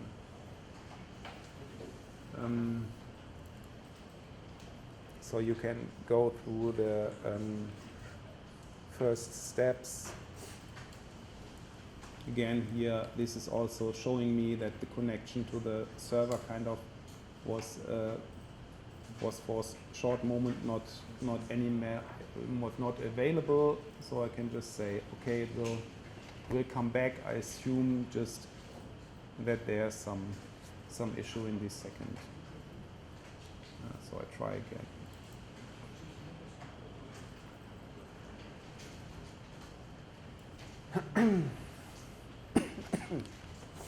Okay.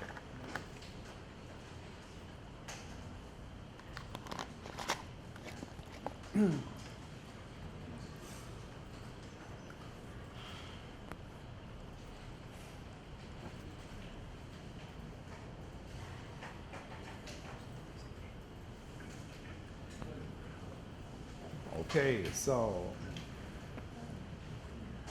and going on with the tour, I already said that there is this mood, edit or command, and so we can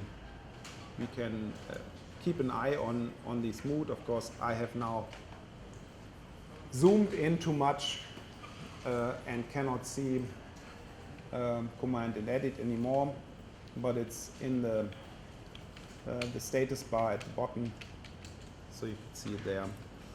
And okay, we just go through the standard ways of running something. So you can say Control Enter to run it without going to the next cell. If I would say Shift Enter, I would jump here on the blue indicator. You see I jumped from the cell to the one below. Or if I would say Alt Enter, I would create a new cell and execute the one and create a new cell. Here on the right, I can quickly remove that again. Contextual help is quite useful, so let's see how that can be used. So one is kind of knows not all, but at least a lot about that. First, we use it. We try that on the example of pandas. So let's run it with Shift Enter, and we would see that pandas is loaded. We see these numbers here. I have actually still the output of the last time the Jupyter notebook was run. I still have the output as part of the JSON file, as part of this Jupyter notebook file. Perhaps that's not good for these exercises, so I go on kernel and say I restart the kernel and clear all outputs.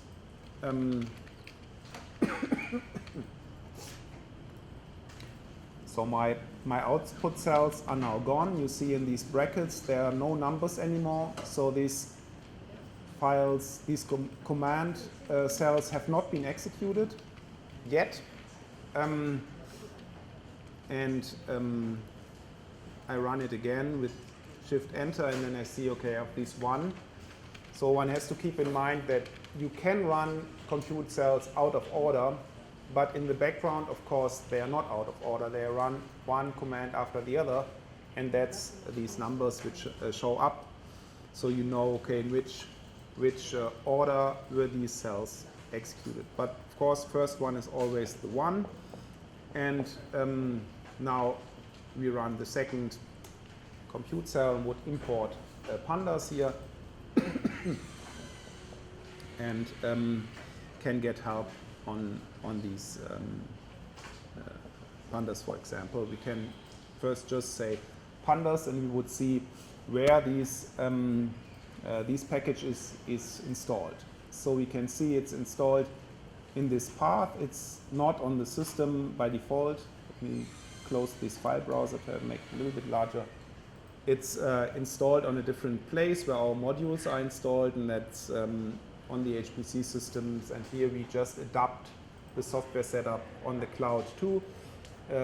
It is useful and generally used that your software is always installed as modules, so you can have multiple versions and you can switch between different versions. So we see that this software is here installed in this path as part of this SciPy bundle module. That can be of help, especially if you're looking for certain issues with your software and you want to dig deeper. Might be useful. Can go with pandas question mark, seeing more on the information. Also here is the path and some basic documentation of this package. It works with all Python packages. I have to say this is of course now Python specific. So here this is something which is not cannot be adapted to other kernels. It must be Python kernel or Python interpreter behind that to make these work. So we have here some standard information. We can go get even more information and put a double question mark, and then it will be quite some information here. I have already said that I don't want to have this output cell just as one in one row. I want to have it scrollable, and you can see that this cell is scrollable in the here as if I activate this cell, I see that this metadata is set to true. So the browser, the renderer just shows it because it's the metadata tells it that this flag is true, and one can change that if one would say disable scrolling for output, and then you would get all of that without any scrolling. But if it gets that long, it's probably good to know that one can just go for scrolling.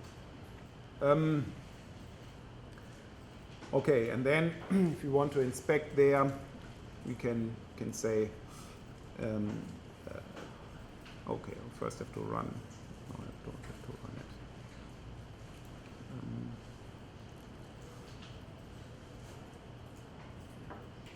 Okay, so if my connection to my language server is not available, then I can press tab as often as I like. I will not get any information there. Tells me actually that I have connection here. I have connection to this Pyrite language server.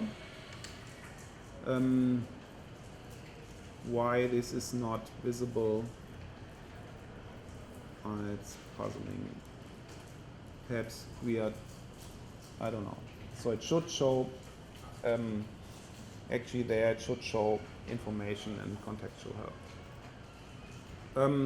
Same if one would do something like this, but because I have no connection to the language server, I get no help here. There are language servers for different programming languages. Depending on the kernel, the language server is chosen, and then this language server runs on the server side, and needs to provide information from there. Also, the other things here of hovering and so on will not work if there's no language server available on the server side. Here one sees this yellow indicator means that you have started something in the past, you have executed that cell, and now you have modified that cell, telling you if you might forgot to run it again. Okay, so that's on the language server. Looking at the output, we can run something like this, and we see there we have these output cell, and here we see there's a special output generated here from the pandas data frames, and this is part of the pandas itself providing these special view on data frames.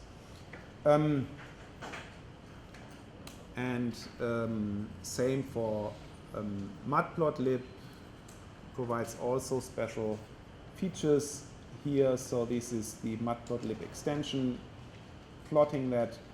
The extension in this case is transferring the matplotlib output to something which can be integrated in this web environment and rendered by the browser. What is important to mention here is that there are certain magics or certain things which has to be done in advance. Matplotlib comes with different renderers, and here we use the inline renderer, and it needs to be put first before one can actually use these renderer to output.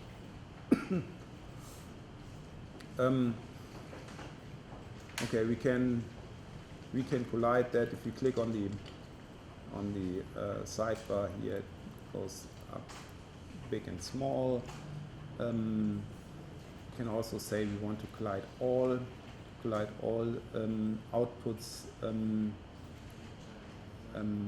through the menu. Expand all outputs. So this is again getting a little bit better of a view on your notebook if it's getting larger and larger.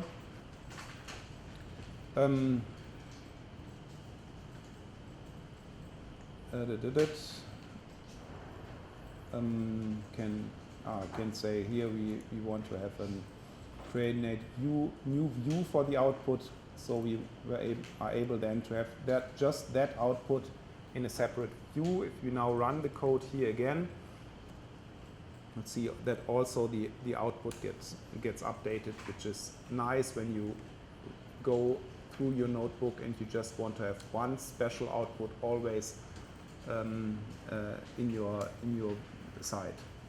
So close that again.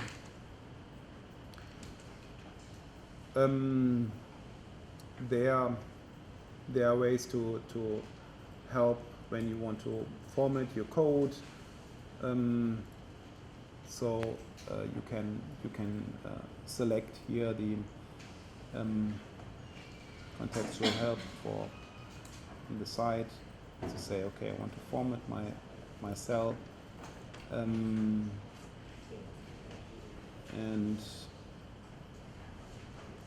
price that's okay. Probably need to do this.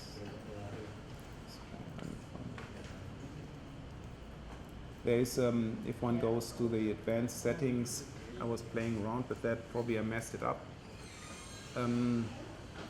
One can modify the formatter and choose different settings.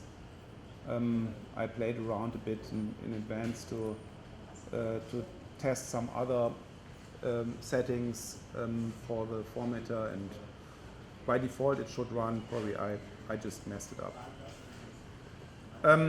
And quite useful to know if you want to run bash codes with your Python kernel, then having these exclamation mark at the start would allow you to run this command even though you have a Python kernel running. So here exclamation mark would list all my files in my home directory.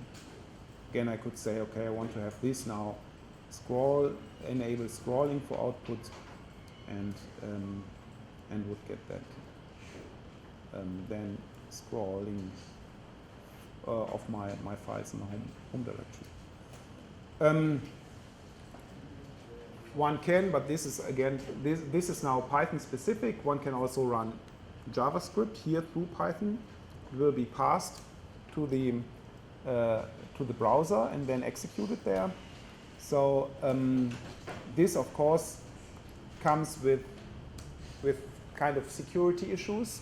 If someone gives you a Jupyter notebook and in the output cell you have some JavaScript, you can inject some JavaScript code, then you might not want to open that. And Jupyter comes with certain features to ensure that there's no, or at least they don't run code, JavaScript code, which is a risk, but you can say I trust the notebook, and then it would run everything which is in there. So then here you would say I trust the notebook, and then here in the status bar you see it's not trusted at the moment. Okay, this JavaScript is not any kind of security issue or dangerous. So it will be run, it will be executed, but there might be other JavaScript you can inject which would not be started there. Especially when you come with a Jupyter notebook, as we have seen before, you can include the output cells. And if you pass that to someone, then the JavaScript would be executed. Of course, that's not something which should be there by default, and therefore there is kind of these trust the notebook, or which you can enable to really run everything which is in the output cell. But probably in general you do not want that. We already had a look at these different views. So okay, now I'm running these output cell. To have multiple views on the same notebook, and with that open, I can, for example, now move something to the top of the notebook. So I can drag and drop between these, the same notebook, but from the bottom to the top or something like this.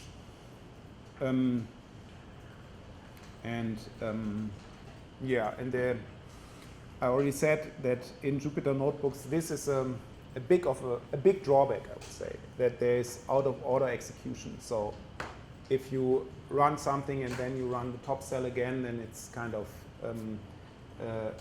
it's out of order, and then you always have to keep in mind, okay, which cell have I run before and which is now the next, and to have a different view on the same kernel, you can have look at the console, which gives you always an in-order view on the execution of the cells.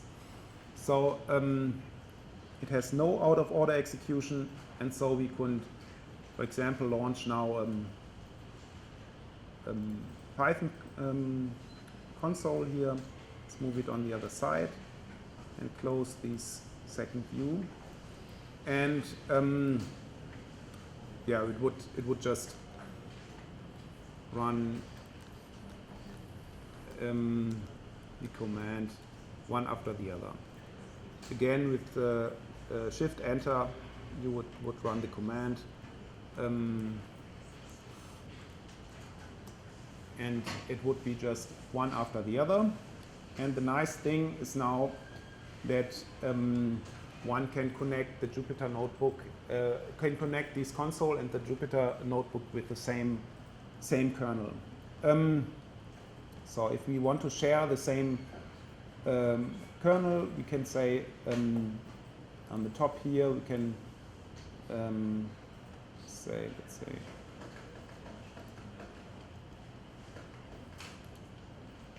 new console for notebook, and we would have a console which is linked now to the same kernel. We see it at the top, the same name, and if you look here at the running kernels, we can also see that there is a console which has no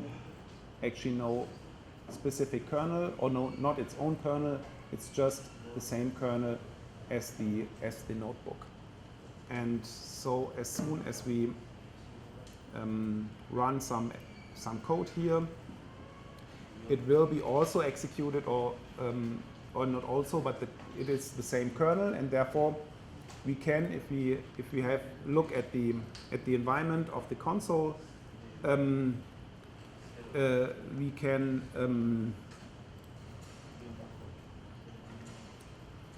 we can see that it now has all the variables which are defined here in the notebook. When we have executed that cell, they are also available, or also listed here.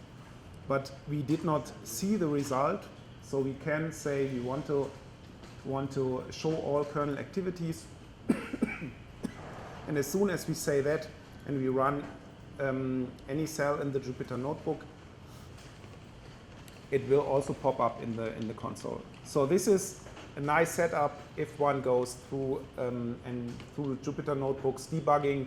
Always have a console open with the same kernel, linked to the same kernel, and then you see, okay, what's in which order what was executed. Okay, we have seen that, and oh yeah, we had already a look at the control panel. So we can select something and also say run selected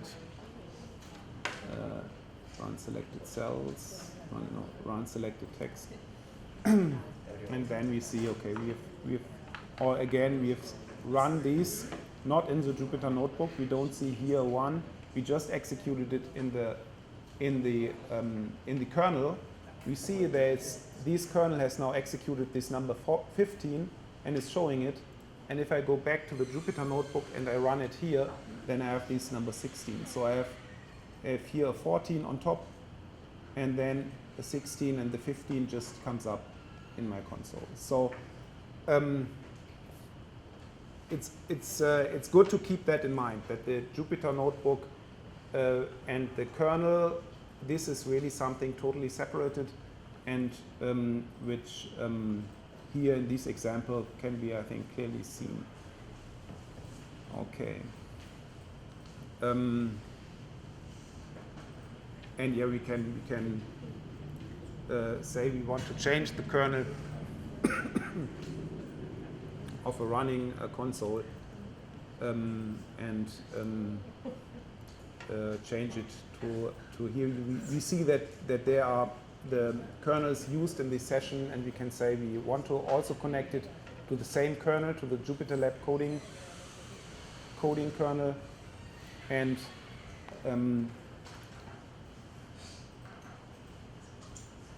now if I run something here, it comes up with 17. So I'm now connected with this console, with this one console to the kernel. The second console is also connected to the kernel, but it shows all kernel activities. Here the 17 pops up, and the Jupyter notebook is also connected to the same kernel at the same time. So we have some internet issues, or no, but I suppose the server is still running, so let's ignore that. Okay, so I can close that, and I don't save the notebook, even though it's the indicator tells me that's a good idea. And we are back back here. So just let okay, just sorry, I'm going over and over this topic, the kernel and the notebooks, and that this is decoupled, but it's a very a special and important feature we can use and make use of in the HPC environment. These kind of completely decoupled of the kernel to the rest of the setup. And yeah, some words on the markdown. Are there any questions? I'm just speeding up perhaps, but I suppose that's okay for you. So if there are any questions, then you cry out and say stop. So some information about markdown, but this is, I think, also quite general. How to use different kind of italic, bold, block quote. How you can have these colorful code there.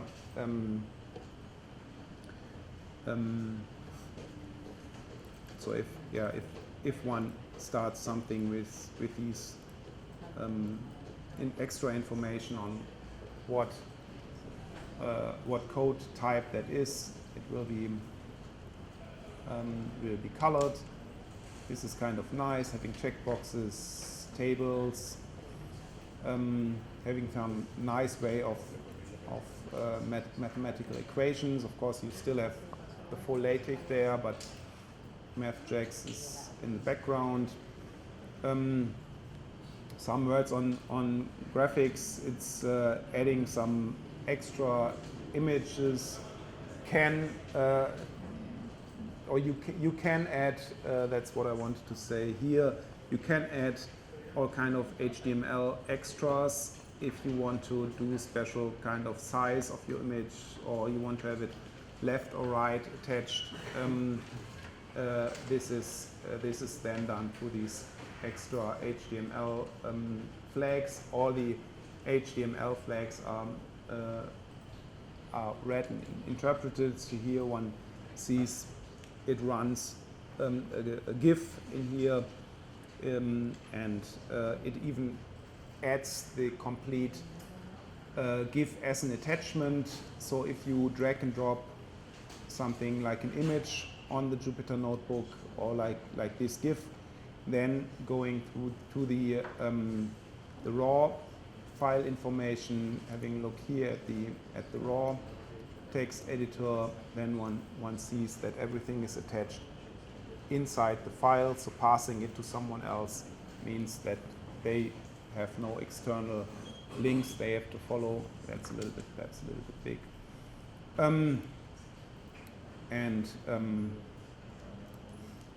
Here again, some HTML, integrating some HTML can kind of make files or HTML files better readable, and that's all on. More on HTML, and yes, I want, and even integrating movies in here with the same way of using HTML can be kind of useful. Here, for example, integrating YouTube, but here using Python for that, adding a viewer in the Jupyter notebook, and of course same for PDFs, integrating PDFs, websites, and also here the next is integration of PDFs with a PDF viewer inside your Jupyter notebook. So there are, say, advanced ways of making good use of the features of Markdown, and making therefore Jupyter notebooks which you can pass to someone else, where they can right away grab your idea of your it's about, as I said, about telling the story about your scientific work. Okay, that's that's on Markdown. Here you see that everything is integrated. This is the images integrated then in the Jupyter Notebook, part of the Jupyter Notebook. So passing them to someone else would mean that they have the images, of course, visible in there.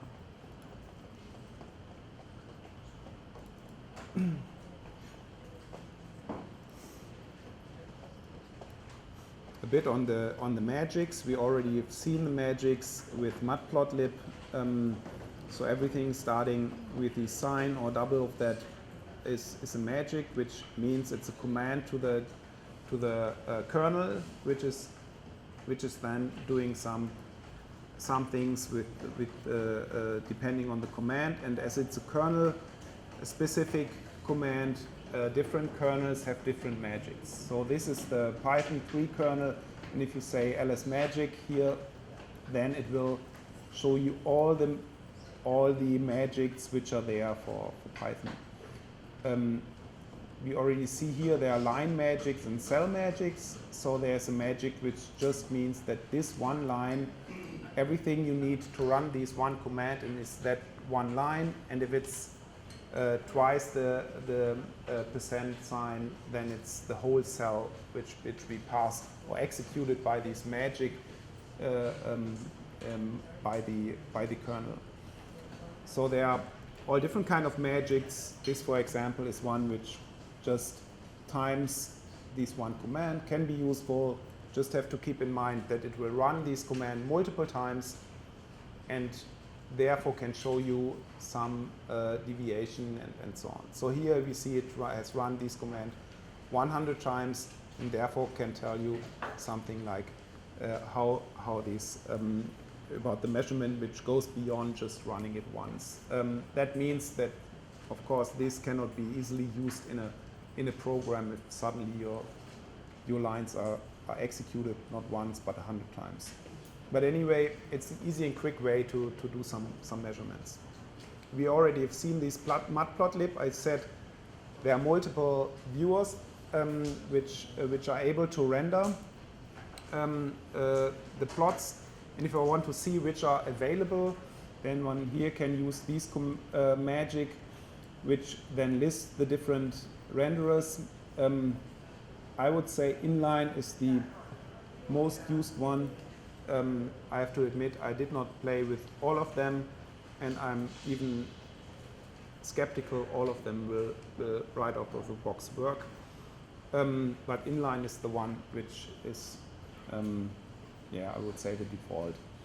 And it has to be run once before you can have any output cell where matplotlib can provide output. This just quite specific, but also one of these magics which are hiding in the background, but which are very, very useful if you are developing new Python packages and you want to ensure that whenever you change something, this new Python package is actually taking the newest version which you in a second before have modified on disk, and this helps to just ensure that. But I just want to point out there are kind of these fancy stuff in the background which is now and then helpful. Here with the 2% signs, the whole cell will be executed as magic in the Python kernel. And here, for example, running in the Python kernel, these bash commands, you see I have two lines which are then this whole cell is executed. But it is executed for every cell, it is executed in its own environment. So you cannot set a variable name here and think that in the next cell you can read that. So if something like export whatever,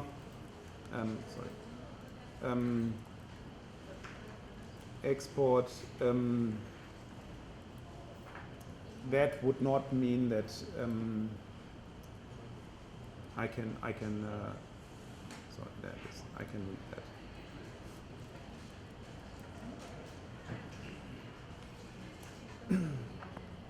Oh, sorry.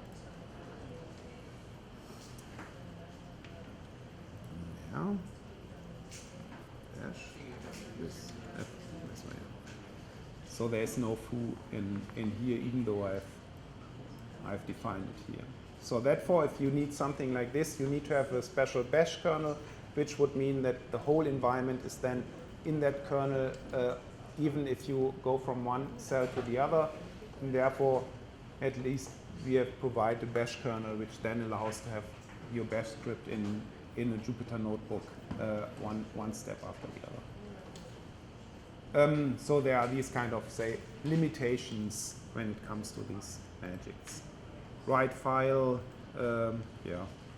Perhaps this is also nice to know if you have some bash script here and you define a variable or you define this dash out and dash error, then it will actually will be passed into the Python environment.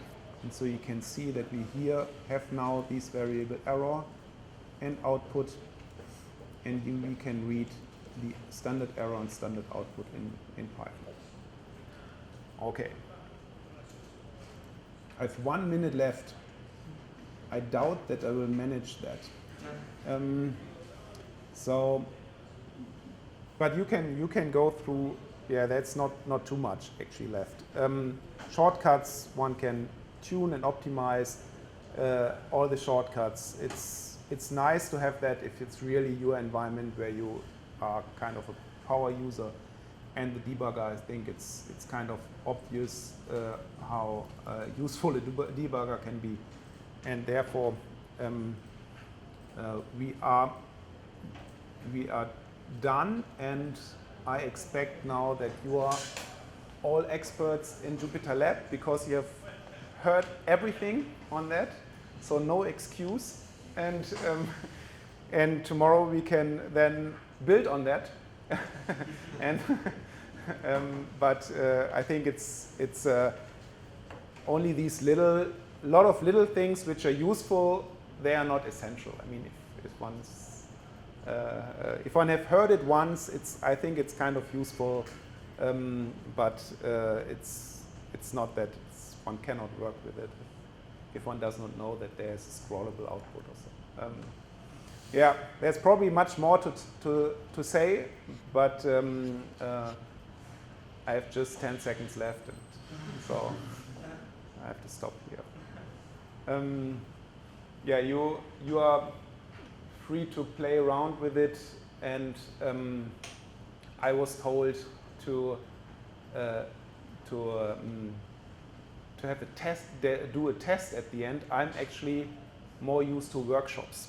So people come and they listen, and if they want to dig deeper, they ask, and if they don't, they leave again. So I'm not that much used to writing or preparing kind of tests. So I can tell you already now, you don't have to remember that, what we said here today, because then it's perhaps a bit too much of these little stuff all over the place, and that's not the point.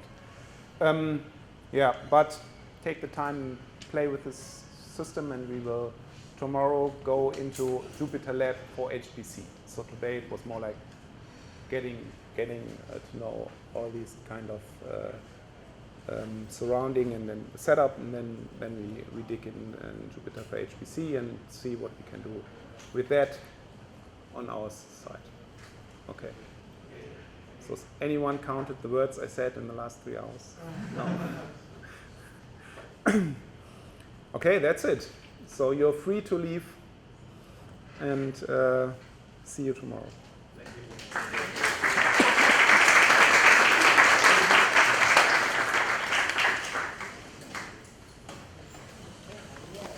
Thank you.